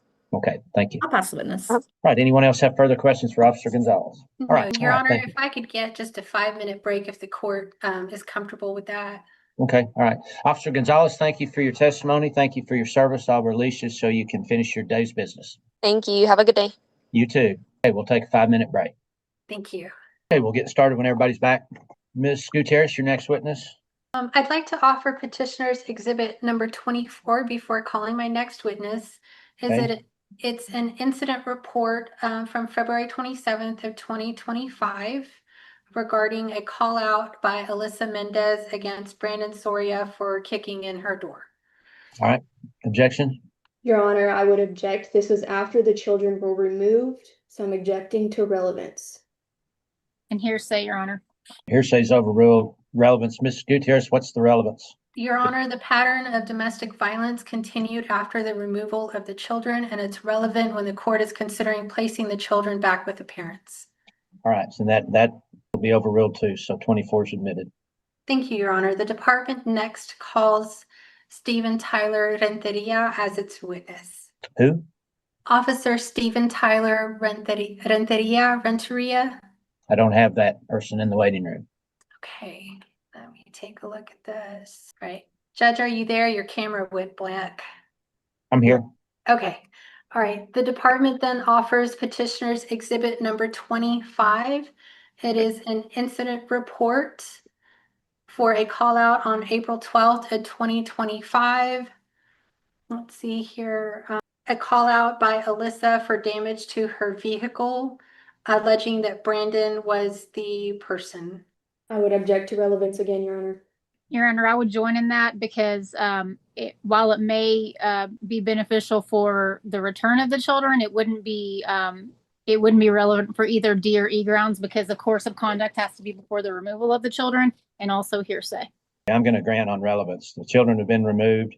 It's not domestic violence, and that's what apparently the department's trying to show: domestic violence. That was violence to a car, not to a person. So And that Your would Honor, be. I've ruled 25 is not admissible. Your Honor, if I may, just one more. Okay. It does indicate in this incident report that the two began fighting and that she had scratches to her chin and that he had hit her. All right, I'm going to have to find 25, which means I have to go back to your 4 emails. All right, that one stops at 24. Your Honor, if it would help with establishing relevancy, I believe the court has already taken judicial notice of the status hearing back on April 4th of 2025, in which Mr. Soria was ordered to have no in-person contact with Alyssa. And then I think this issue also addresses that back on April 12th of 2025. Your Honor, the court didn't take judicial notice of that hearing. It took judicial notice of the bond for my client from September, or actually from March of this year, showing that she was to have no contact with with Mr. Soria. Well, then I would just request to take judicial notice of that status order hearing. I'm in 25 now. Tell me what I'm looking for. Your Honor, on page 17 of that PDF is a description that the call out was regarding a domestic fight. It identifies the suspect victim as Alyssa Mendez. Okay, I'm reading that paragraph. 25 is going to be admitted. Thank you, Your Honor. And there's a change to the witness list. Initially, we had Sarah Demas, Officer Demas, but she is not available. We instead subpoenaed Paul Douglas Ware with APD. Not in my waiting room. Let me take a look here. Let me just tell you, Gatlin Keene, Corey Mills, Ismar Panetta, Alyssa Mendez is back in the waiting room. I need Corey Mills in here with me, please, Your Honor. I didn't realize she wasn't. Oh, goodness. That leaves Ismar and Gatlin Keene. Okay. Let me offer this exhibit and then I will go to Gatlin Keene then, Your Honor. Let's see here. All right. Your Honor, I next offer petitioner's exhibit number 26. It is an incident report from June 14th of 2025. I asked the court to take judicial notice that this was after Ms. Mendez's bond was in place, restricting contact with Brandon Soria. And Your Honor, that's not correct. I believe her bond was from March of 2026, and this would have been a year prior. Oh, then I withdraw that request, Your Honor, and I instead asked for judicial notice that this was after the court's orders in place that the parents not be in contact in the physical presence of each other. Let me get to 26. And Your Honor, after you look at that, may I respond to her request for judicial notice? Yes, ma'am. All right, where am I looking on 26? Your Honor, I believe the narrative begins at the bottom of page 13 and continues on to page 14, Your Honor. All right, Ms. Monex, you wanted to respond? Yes, Your Honor. At this time, I don't recall any court orders being certified copies of court orders being admitted into evidence. There's no a ruling from a previous hearing without a court order admitted into evidence is still hearsay. So, I mean, if she wants to admit a court order into evidence showing that there's a ruling, then there wouldn't be an objection to that, but there's not one at this time. So I would object to hearsay, taking judicial notice of that, Your Honor. Okay, it's the same thing. I've read the case law will be overruled, so 26 will be admitted. Thank you, Your Honor. And the department calls Gatlin Don Keene. Okay. Was 25 admitted? No, Your Honor. I Okay, think that's all right. my 24 was 26, and then we jumped to 26. That's what I needed to know. Your Honor, I show that 25 was admitted. Yes, 25 is admitted. All right. Just for future reference, Ms. Gutierrez, anytime there's this many exhibits, I don't want to waste everybody's time. I'm going to require that they be printed and delivered to my office rather than me reading multiple emails. I can do that, Your Honor. Okay. All right. Thanks. All right. Let me get your witness in for you. Sure. Okay. Officer Keene, can you hear me? Yes, yes. Okay. Thank you, ma'am. If you raise your right hand, you swear the testimony you give will be the truth, the whole truth, nothing but the truth. I do. Okay. Ms. Gutierrez. Thank you, Your Honor. Officer Keene, who do you work for? Amarillo Police Department. And what do you do for them? I am a patrol officer. And did you respond to a call on February 26th of 2025 regarding Alyssa Mendez? I did. Okay. And was that call out to Indian Trails apartment? Yes. Okay. And upon arrival, who did you make contact with? All right. And what did he state? He stated that he got in an argument. I would ask for her to identify who Brandon is. She doesn't have the last name or anything. Officer Keene, Brandon who? I did not write the last name down, but I can pull my report up if we need to. That was the caller from the day. Yes, please do that. Okay, give me 1 second. I apologize. Sure. Brandon Soria, if I'm saying that correct. Yes, officer. Yes, ma'am, you are. Okay. Go ahead, Ms. Gutierrez. Thank you, Your Honor. And what did Brandon state when you arrived? He stated that he got into an argument with his girlfriend, Alyssa Mendez. He wanted to get away from the situation, so he started to pack his things and put them in a suitcase. As he was walking down the stairs, she started kicking at his suitcase and his legs. I asked him if he had any injuries, and he said no. He was just trying to leave for the day, to get away. And did you also speak with Alyssa Mendez that day? I did. And what did she state? She stated they got in an argument because she found a hair that did not belong to her in his vehicle. So it upset her. They got in an argument. He was trying to leave. She didn't want him to leave. I asked her if anything got physical, and she stated no. And did she deny the allegations that she had kicked him? Yes. All right, I pass the witness. Ms. Molat. Officer Keene, did you say that Brandon Soria said that he kicked her, or she kicked him, or she kicked his suitcase? He said that she was kicking at his suitcases and his feet as he was walking down the stairs. And you also said that Mr. Soria said he had no injuries, correct? Correct. Pass the witness. Ms. Holcomb. Did Miss Mendez have any injuries, officer? I'm sorry? Did Miss Mendez have any injuries? No. Were there any children present? I am not aware if there was any. I didn't put any in my report, and if there was some, it would have been in my report. As far as I'm aware, no. No further questions, Your Honor. Ms. Naranjo. No questions, Your Honor. All right. Anything further of this witness? No, Your Honor. We ask that she be released. All right. Officer Keene, there's no objections, then I'll release you. Thank you for your testimony. Thank you for your service, and you can go about what's left of your day. Thank you all so much. Thank you. All right, next witness. Your Honor, my investigator has informed me that Officer Renteria might have logged back in. I'll give it a minute. He's not in there. I'm down to Ismar Panetta right now. Well, let's just skip him entirely and let's go to Isamar, Your Honor. Okay. And Your Honor, while we're waiting, just so I've turned my camera off a little bit every now and then because I had my knee replaced and I have to get up and kind of walk around. So I wanted to make sure that. Thank you for that. All right, Mr. Panetta, thank you, ma'am. Can you hear me? Yes, You swear the testimony you give will be the truth, the whole truth, and nothing but the truth. I do. Okay, thank you. Ms. Gutierrez? Thank you, Your Honor. Isamar, who do you work for? I work for the Texas Department of Family and Protective Services. And what do you do for them? At the time of the removal, I was an investigator. And what is your current role? I'm a family team coordinator now with the department. And approximately when did you stop being an investigator? In February of 2026. Okay. Now, did you receive an intake on the Mendez and Soria family back in, let's see, would that be 2024 or 2025? It would have been 2024, December. All right. And who are the children that were involved in that intake? It would be Miles Soria and Nori Soria. Can you give me the date of birth of Nori? May 22nd of 2019. And how do you spell her name? I have her name listed as Nori. And regarding Miles, what was his date of birth? I have his as May 10th of 2018. And how do you spell his first name? I have that as Myles. Who is the mother of the children? It would be Alyssa Mendez. Okay. And if the mother is representing that his date of birth is different, let me see here. I apologize, Your Honor. The mother's sending. Okay. Judge, I think that she can testify to the date of birth of the child if that's a big a deal. Okay. Thank you, Erin.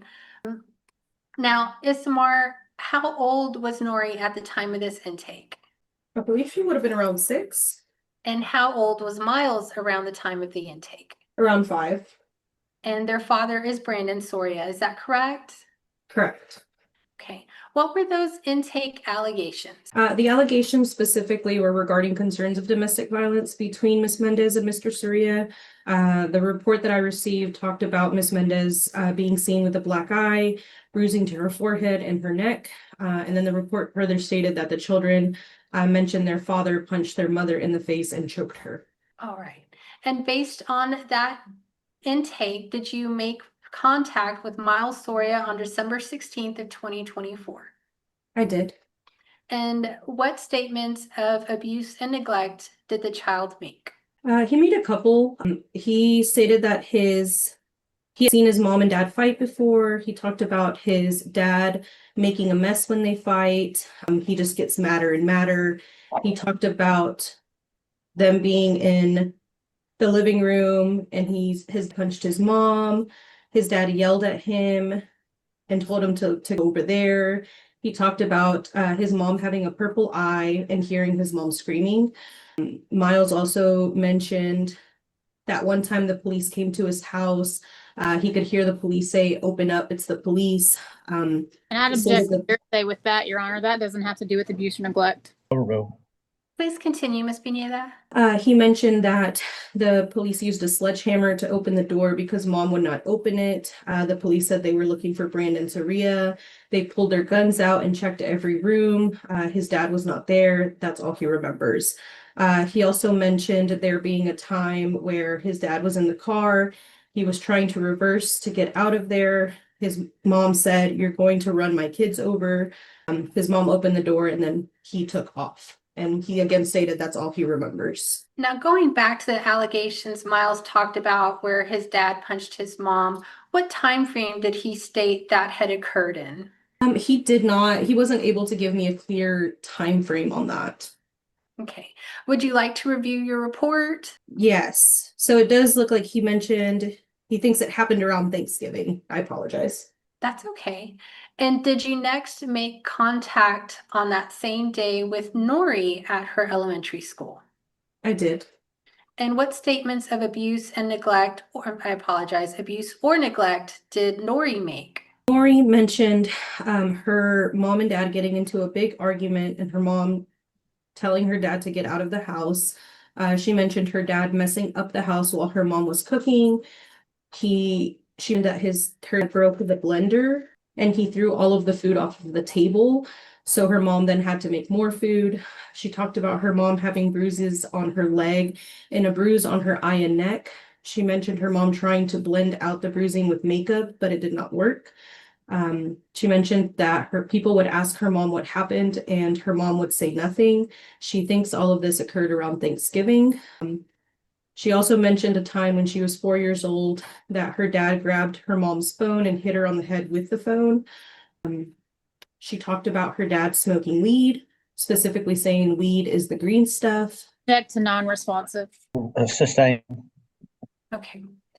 Now, Isamar, in regards to Ms. Mendez, did you make attempts to interview Ms. Mendez that same day, December 16th of 2024? I did. And were you able to speak with her that day? Yes. Okay. And was that by phone call? Initially, yes. And what did she state? In that phone call, what did she state? She allowed me, she said that I could come by and see her and the kids and speak with her. She had talked about just having a CPS case closed and she doesn't understand why this is happening, but she did allow me to come by. Okay. And when you stopped by, what did you observe about Ms. Mendez's appearance? I did notice she had yellowing to her eye. Okay. And how did she respond to the allegation? She claimed that Mr. Soria didn't live there and was not living there currently, and that they had been broken up since October of last year. And when did she indicate that Mr. Soria had been around the kids? She talked about Mr. Soria barely starting to come back around the kids in November. And what did she state regarding her relationship with Mr. Soria and how long it had been? She mentioned that she and Mr. Soria had been on and off ever since she was 15 years old. There have been multiple times they broke up and got back together throughout the time they've known each other. And what was her employment status at that time? She was not currently working at that time. And who did she indicate was helping her financially? She mentioned her grandmother helping her financially and paying her rent. And what did she state about the previous CPS case? She mentioned that the last CPS case was open because of Mr. Soria hitting her. Okay. And what did she indicate about whether or not they completed those services? She said in the beginning of her case that her and Mr. Soria were together and were trying to do the classes together, but they did not ever get them done. Okay. Let's see.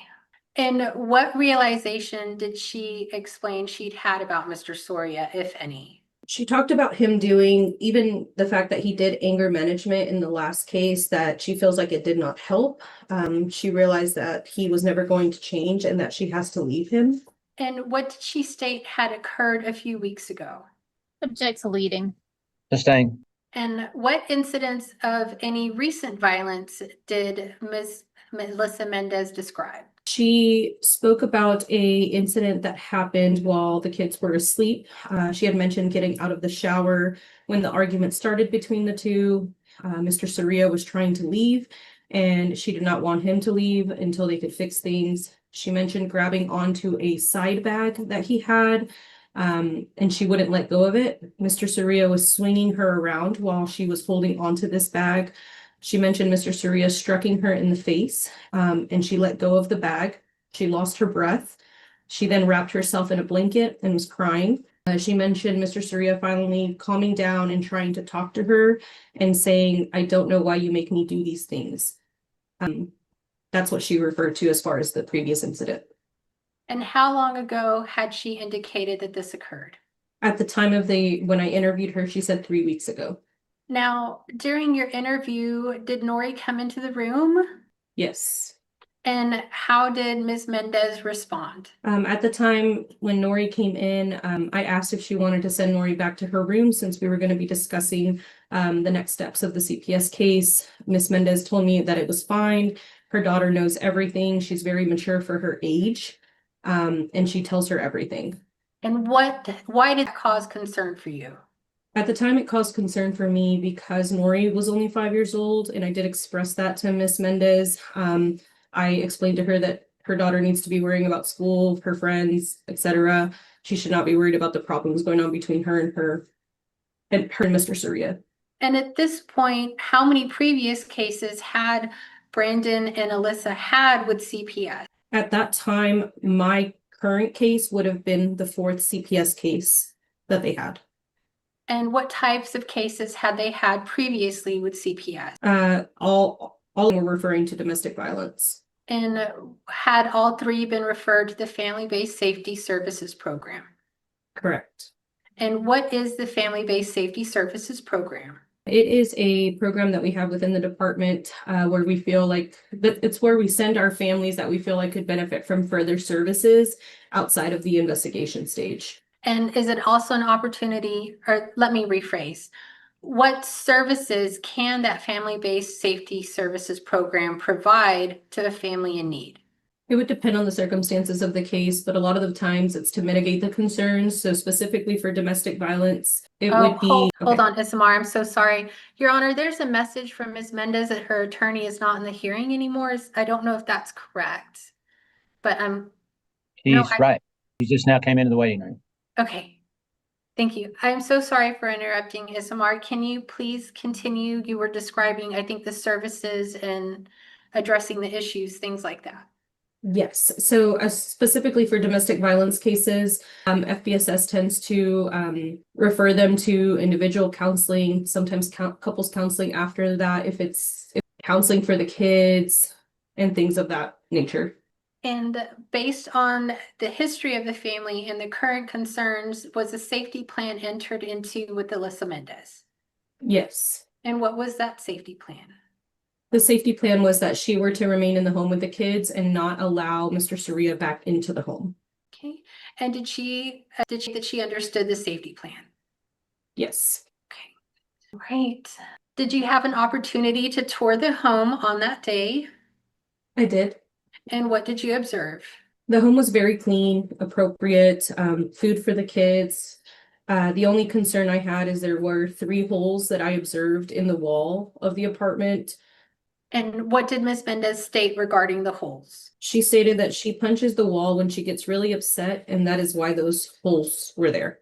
On December 18th, 2024, did you speak with Brandon Soria?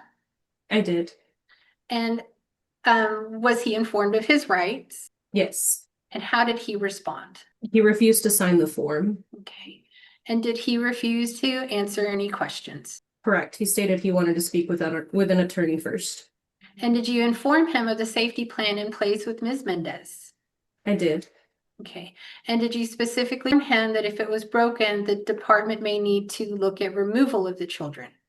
I did. And did Mr. Soria state his understanding? Yes.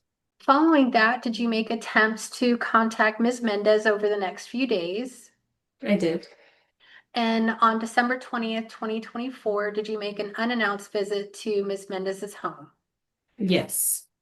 And what apartment complex was she residing in? At the time she was residing, give me 1 second. It would have been 4120 Prairie Avenue, apartment 220. All right, thank you. Now, when you explained that you were trying to reach her, how did Ms. Mendez respond? She had talked about something going on with her phone and how she needed to get a new one. And I asked her to send me her new number. Okay. Now, following that day, did you make attempts to contact her on January 6th of 2025? Yes. Was that successful? No. Was your next attempt on January 7th of 2025? Yes. Was that successful? No. Was your next attempt on January 11th of 2025? Yes. Was that successful? No. And on January 14th of 2025, did you arrive at her apartment unannounced? Yes. And did anybody answer the door? No. And did you leave a business card in the door? Yes. Later, on January 14th of 2025, did you receive a call from Alyssa Mendez? I did. And what did she state?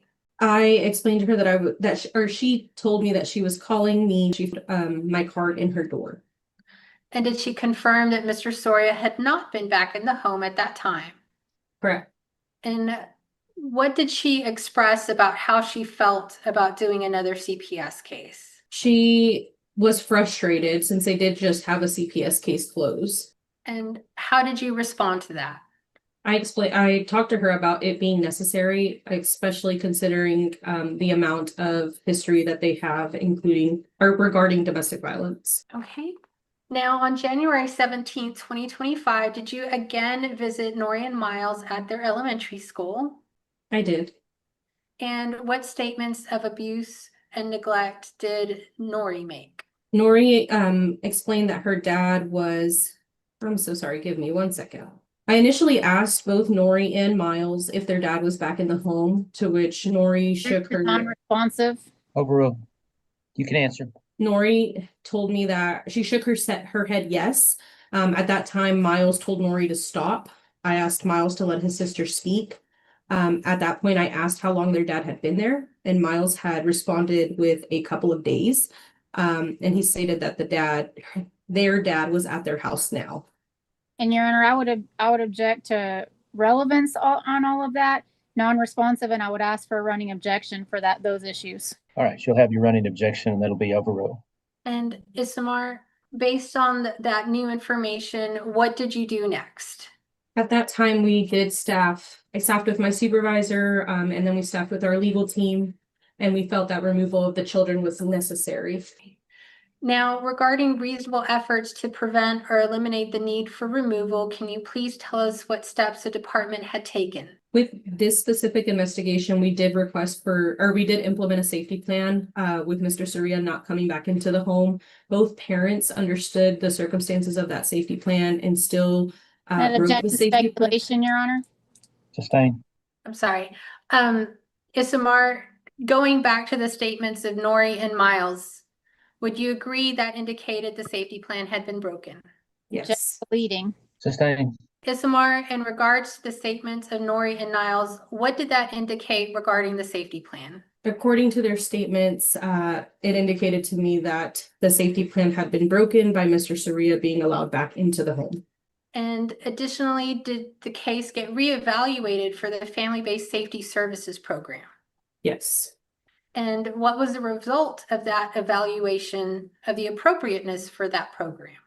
We did not feel it was appropriate due to the fact that the safety plan had been broken.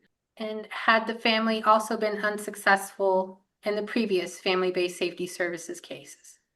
Correct. All right. Following removal, Following the removal, did you meet with Ms. Mendez and Mr. Soria at the office? I did. And was that on January 17th of 2025? Yes. Okay.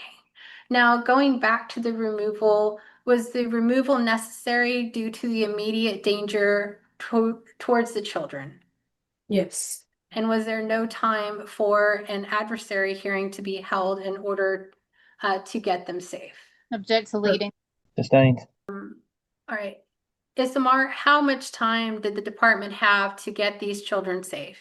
There was not a lot of time as the kids were going to be getting out of school and they would be going back to the apartment with Ms. Mendez and Mr. Surya. And typically, how long does it take to get an adversary hearing setting in a case? Typically the next day or two. Okay. For an adversary hearing? Oh, I'm so sorry. About 2 weeks. And would you agree, or rather, what conditions would the children have been left in if we waited until an adversary hearing was held to remove them? Objection speculation. Sustained. Isamar, what were the risk factors present on that day that you interviewed the children on January 17th, 2025? There would have been concerns of them being exposed to domestic violence, including being exposed to potential throwing of objects, potentially being around the parents while they're actively fighting, and just the concern overall of them getting hurt in that process. And what was in place to protect the children if we waited 2 weeks for an adversary hearing? There was nothing in place at that time. Speculation. Sustained. Here. Now, Ms. Pineda, with the safety plan having been broken, where the children have continued to be in danger? Objection speculation. Sustained. Let's see here. Now, you met with the parents on January 17th of 2025, is that correct? Yes. And how did Mr. Soria respond to the safety plan being broken? He sounded upset on the phone and asked if there was an order stating that he couldn't be at his home. Now, did you also meet with them in person? I did. Okay. And did they arrive together? I met with them together. I did not see them arrive together. So they met with you together, is that correct? Yes. Okay. And what did you observe, if anything, regarding Mr. Soria's demeanor towards Ms. Mendez?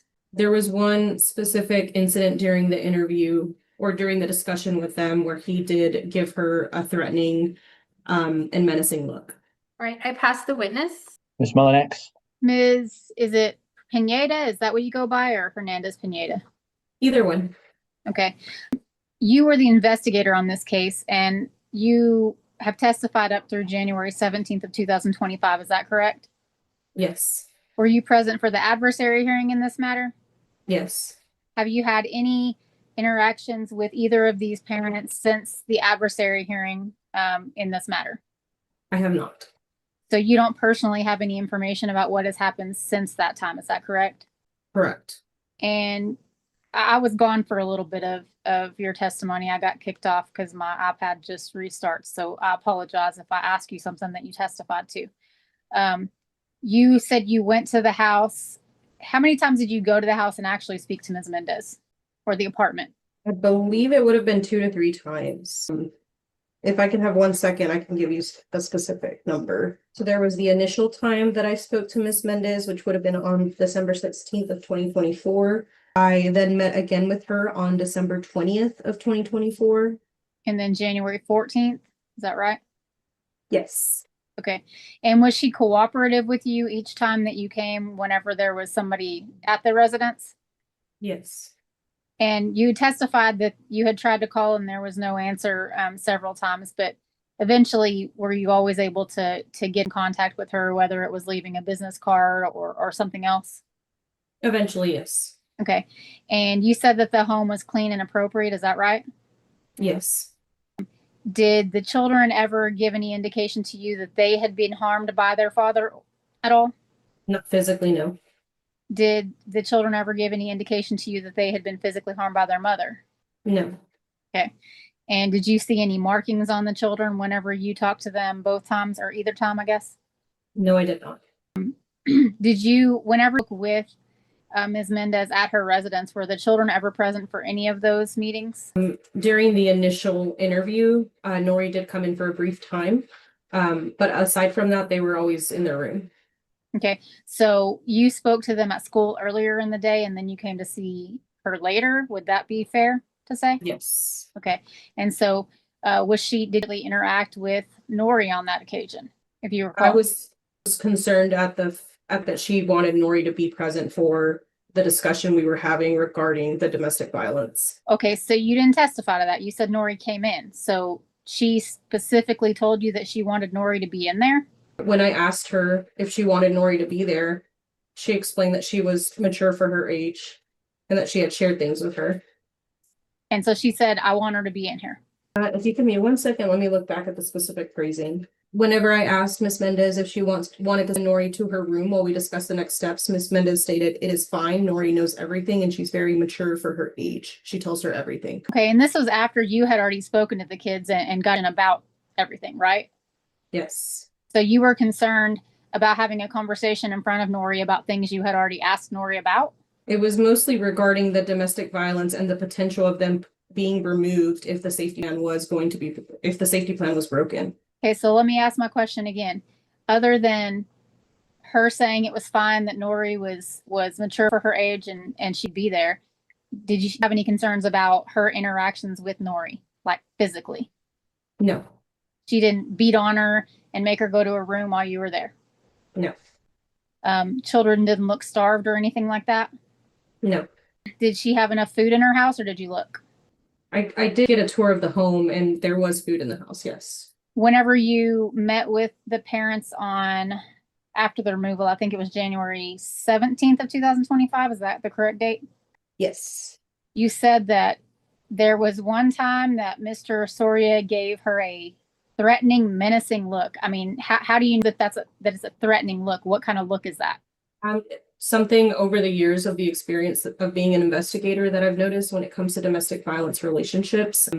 He gave her a look after she's made a specific statement, and he appeared to be upset.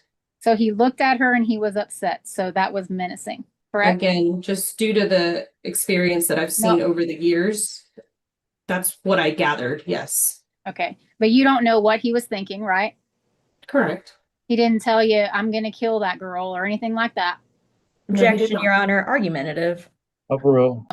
You're just speculating as to what he thought, what that the look meant. Yes. And whenever you said that they did not show up together, right? I did not see them arrive together, but I did meet with them together. It talks about, on your report, it talks about when her dad got out of the car, he was with his friend. Are you talking about Mr. Soria, or are you talking about one of the party's dads? What conversation are you referring to? Well, you made a note on January 17th of 2025. You did a whole removal affidavit, right? Yes. Maybe this is a different conversation, but you didn't see who they came with at all. For the time that I met with them on January 17th no, I did not see them. I was not outside in the parking lot to observe if they came together or not. And you didn't see them together on January 14th, right? Before the removal, when Ms. Mendez said that he had not been back in the home? Give me 1 second to make sure I have the correct date. So I met with them on the 17th. So I'm talking about before the removal on the 14th, whenever you went to Ms. Mendez's residence and asked her if he had been back in the home. Did you see them together on that date? I did not. Okay. And when you're doing an investigation, do you typically go to the school and meet with the children more than one time? It depends if I'm checking up on the children or if I'm needing to gather further information for my investigation. And did you say that they were involved in FBSS at this time, or they had just signed a safety plan? At that time, it was just the investigation stage. So no. And so the original intake was in mid-December, right? Correct. And so how long do you typically keep a case open in investigations before you either refer it to FBSS or close it or do a removal? It really depends, but typically we like to close our cases right at the 30-day mark, sometimes 45 days if it extends past that point, if there's new information gathered or things like that.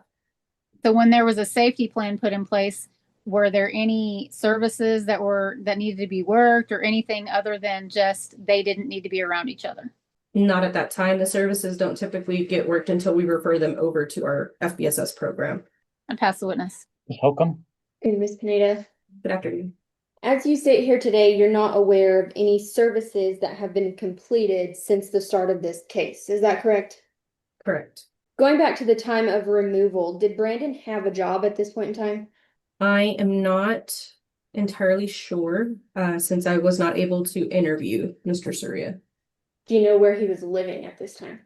I believe the children referred, or specifically Miles referred to him living in a hotel room in Carlsbad. In a hotel room in Carlsbad? Yes. Did he say anything about that having to do with his work at the time? He stated that his dad, Brandon, lives in a hotel in Carlsbad, and it looks like that's all he stated towards that. Did you ever observe Brandon and the children together? I did not.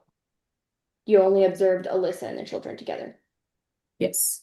Why did you never observe Brandon and the children together, but you did Alyssa and the children? I did attempt to notify Mr. Surya of the investigation and attempt to interview him. However, he was refusing to speak to me until he could speak to an attorney. So I was not able to observe him with the children at the time. Did you ever observe him at the home after the safety plan was put into place? I did not. So the only reason you believe that he was at the home was based on what the children have said? Correct. Besides the domestic violence, did you have any other concerns with Brandon? I did not. You didn't have any concerns about him being able to parent the children? Aside from the concerns of domestic violence, there was no other concerns I had with Mr. Soria. Going back to the upsetting look that you said that Brandon gave Alyssa, did Alyssa have any response to that? Give me 1 second. I did not write anything specific to what her response was to that. Did you ask him specifically about the look or what it was or what it meant? I did not. As for the services that were completed in the prior cases, can you tell me exactly what those services were? I don't believe I would have the specifics of what the services were that were asked of them. I only have the timelines of when they were sent to family base and whether or not they completed any of the services successfully. And did they complete those services successfully? They only completed services in their first FBSS case in 2020, but they worked our family-based safety services program 3 separate times for domestic violence while in the presence of their children. But you're saying that they weren't completed during the services weren't completed? So they had a case, their very first case was sent to Family Based in 2020. They completed their FBSS services during that case. And then they did work Family Based 3 separate times for domestic violence. And in those, they did not complete their services. So I believe, yes, okay, I'm so sorry. Let me reword that. They've worked our Family Based Safety Services program 3 separate times for domestic violence while in the presence of their children. They only completed services in their first FBSS case in 2020. And the second and third, if I'm understanding you correctly, those were, and Alyssa, you said Alyssa had talked to you about not wanting another CPS case. The previous case, it had been closed, is that correct? The FBSS case, yes. But they hadn't completed their services. In that one, they did not. Why was the case closed? We, FBSS will have to close a case if there's non-compliance. And the So previous, due to non-compliance. the second one, the one before that one, why was that case closed? They didn't complete their services, so I would think it would be for non-compliance. Let me see if I can give you a specific reason. So I believe that one would have been, it initially the FBSS case was closed November 25th of 2024 due to lack of participation in the FBSS program. No further questions, Your Honor. Ms. Naranjo? Thank you, Your Honor. Ms. Hernandez, you met with Ms. Mendez on December 16th of 2024, is that correct? Yes. And that was at her apartment? Correct.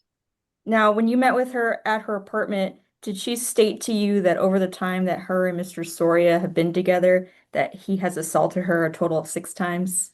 Yes. And did she also specify that Mr. Soria even spit in her face once while she was pregnant? Yes. When you met with Ms. Mendez on January 14th of 2025, did she also explain to you that Mr. Soria had been helping her financially? Yes. And this was after the safety plan had already been put in place, correct? Correct. And did she also specify that he was helping to pay her rent? Yes. Checks and relevance. Overrule.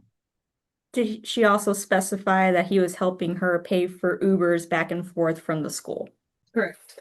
Now, when you met with the children on January 17th of 2025, did Nori explain a situation where Mr. Soria tried to wreck into Miss Mendez's car?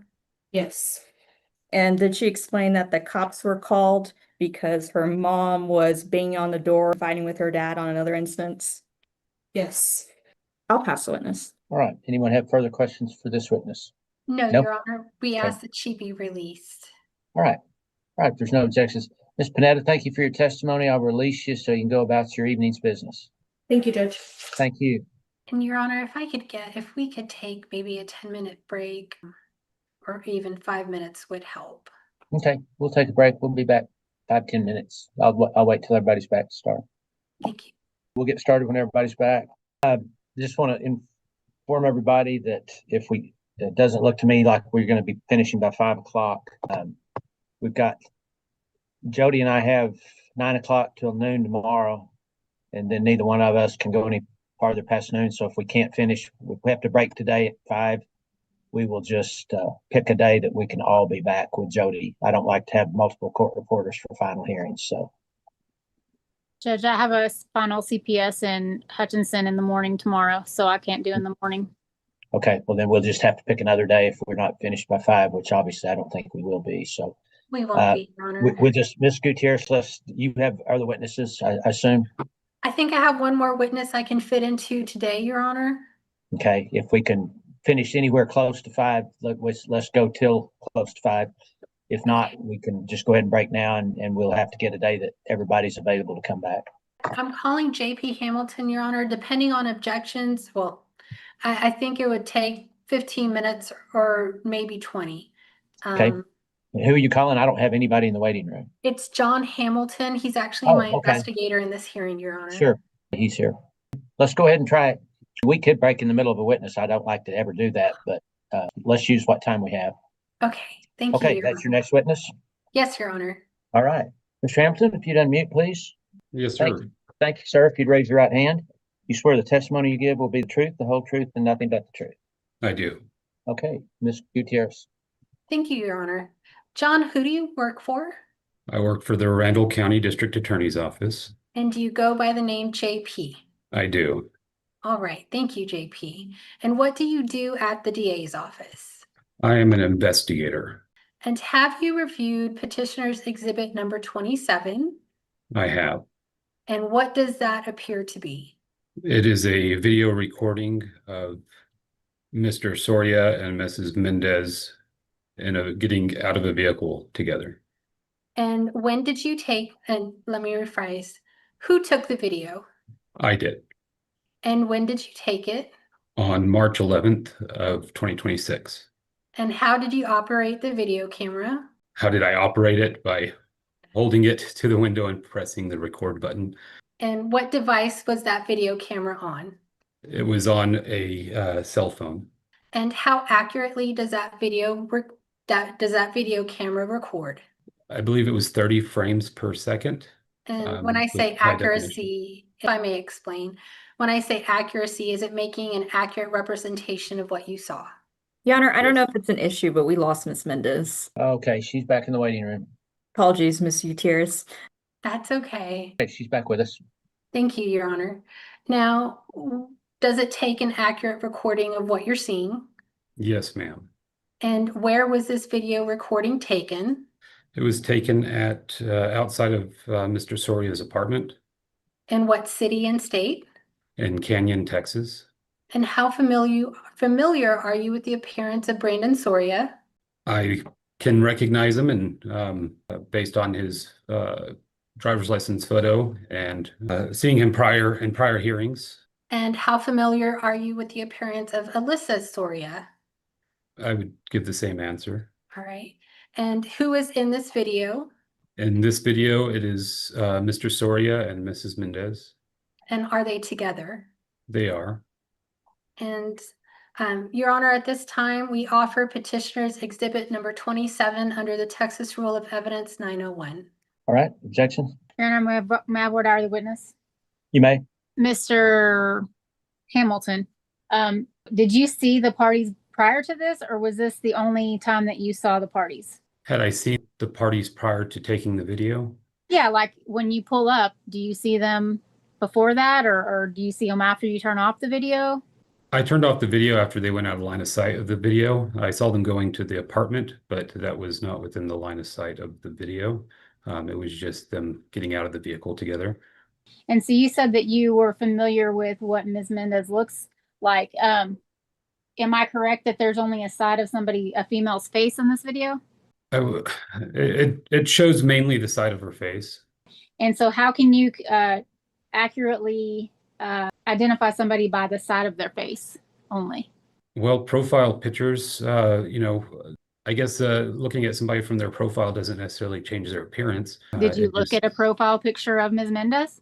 I have, no, I haven't, but I could tell that it was her and in the vehicle with him. Your Honor, I have no further questions, and I would object to improper or lack of proper foundation and the fact that he cannot identify Ms. Mendez because he didn't see her full face on. He said he identified her, whether full face or not. But Mr. Hamilton, this video was taken on what date? On March 11th of this year. Okay.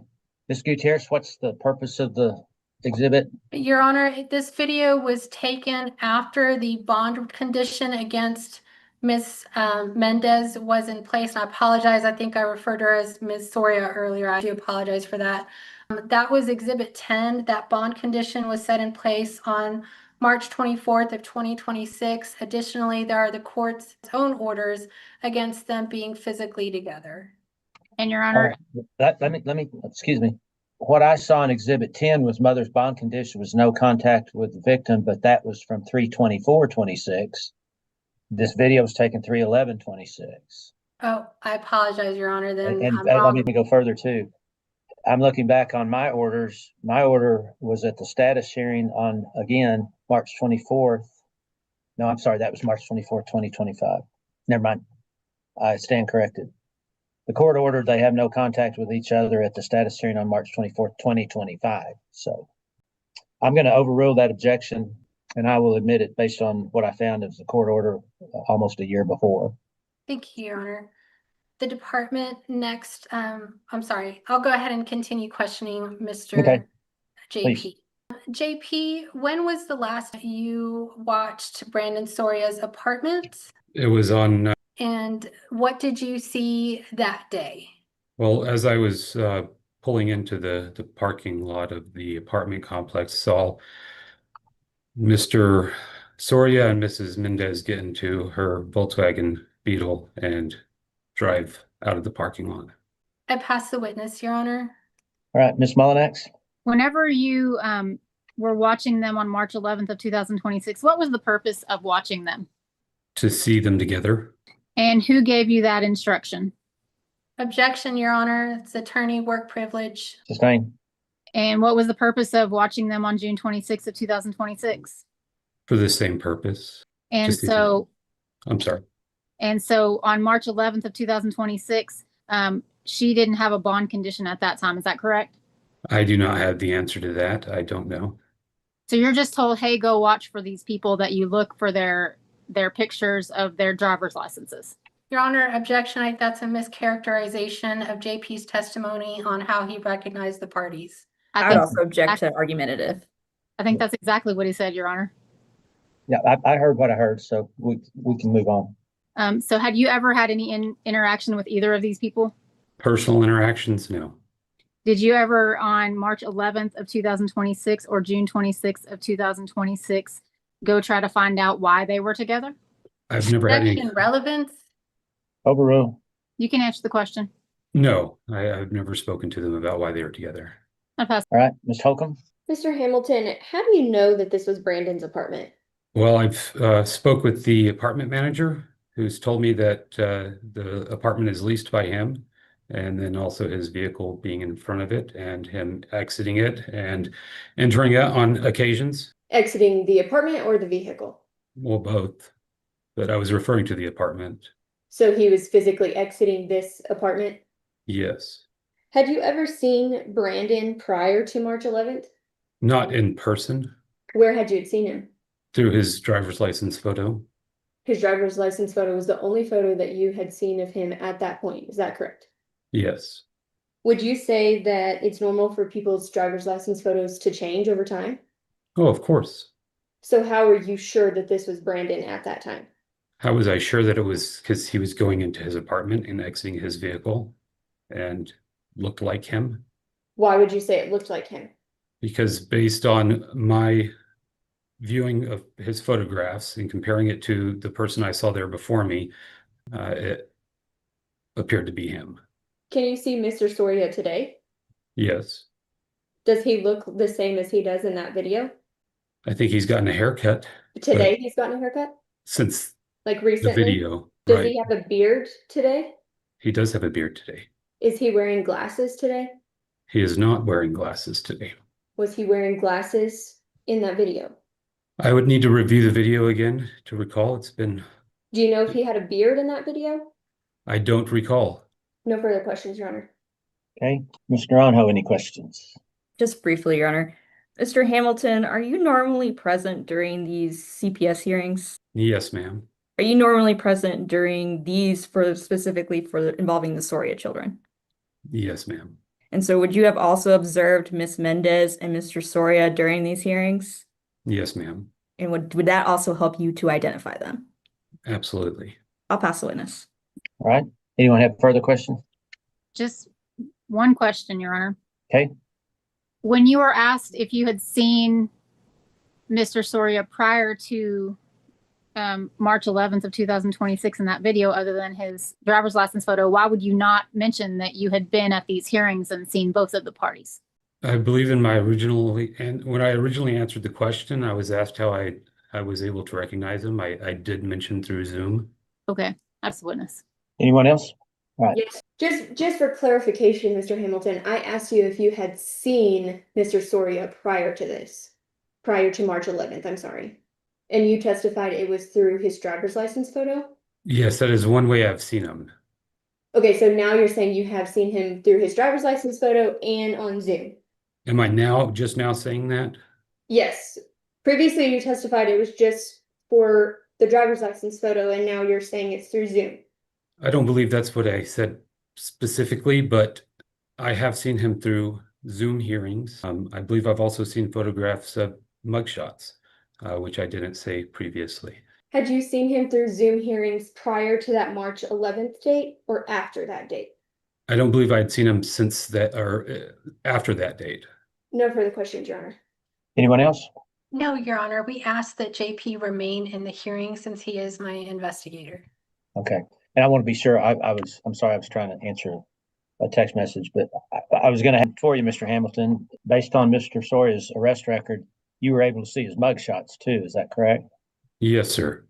All right. And would you say you've been in on most of the hearings since this case began? Since October, any cases since October 1st of last year, or any hearings? All right. You're not aware of any of the hearings you've been in that I ever rescinded the order that the parents have no contact with each other, which I entered at the status hearing on March 24th. Is that correct? That is, yes, sir. Okay. All right. Okay. We're 15 till 5, so I guess we will break here. Yes, Your Honor, I do have a request.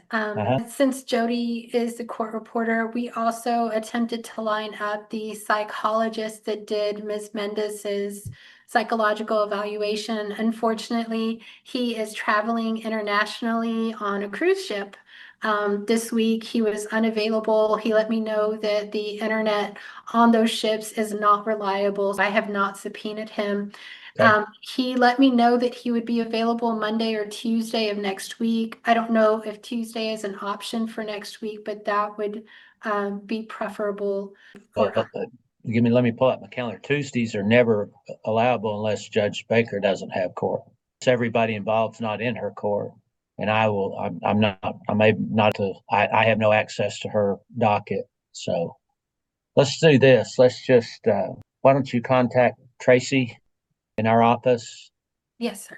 with some dates that you think might work, and then we will get with Jody and we'll get with, y'all pick some dates that everybody would be available. Then we'll see if Jody's available, and let's be sure we're not stepping on Judge Baker's toes. That's not a good thing for me to do.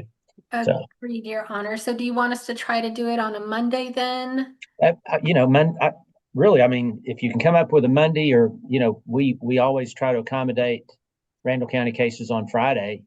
If we can do it on a Monday or Friday, if it's any other day, let's just get with Tracy and we'll be able to see what our docket is. If I need to talk to Judge Baker, talk to her. But I don't want to have a different court reporter in a final hearing. It's just really hard on everybody, including the court reporters. So let's just do it that way. We've got 90 days from today to get it finished. I don't want to take anywhere near 90 days, obviously, but I want it to be when everybody's available and we can still have Jody with us. Yes, Your Honor. Since the psychologist is unavailable to me right now, I will check in with them next week and then send dates from there if that's okay. Sure. Yeah, if he's, let's add him to the list that he's got to be available when we all get together. Surely we can get a time between now and 90 days from now. Hopefully closer to 2 weeks to 30 days, not 90 days. So.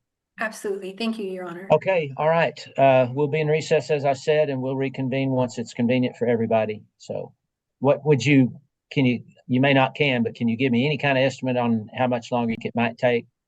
Considering how testimony has gone today, I would say it would be at least another 3 hours. I don't know if the parents' attorneys are planning on calling witnesses, but I think that could add some time as well, Your Honor. Let's say the department needs another 3 hours, maybe 3+. Parents' attorneys, how much more do you think we need than 3 to 4 hours? Mine may be 30 minutes to an hour. Okay. I was going to say about an hour, Your Honor. Okay. All right. We'll try to give you a minimum of, we'll try to allot a minimum of 6 hours to be sure we get everybody done. I don't have to break a second time. So, okay. We'll be in recess till we can reconvene on the date convenient to everybody. So y'all have a good evening. Have a good week. Thank you so much. Thank y'all. Thank y'all. Thank you, Judge. Thank you, Jody. Thank you. We'll be in touch once we get some dates.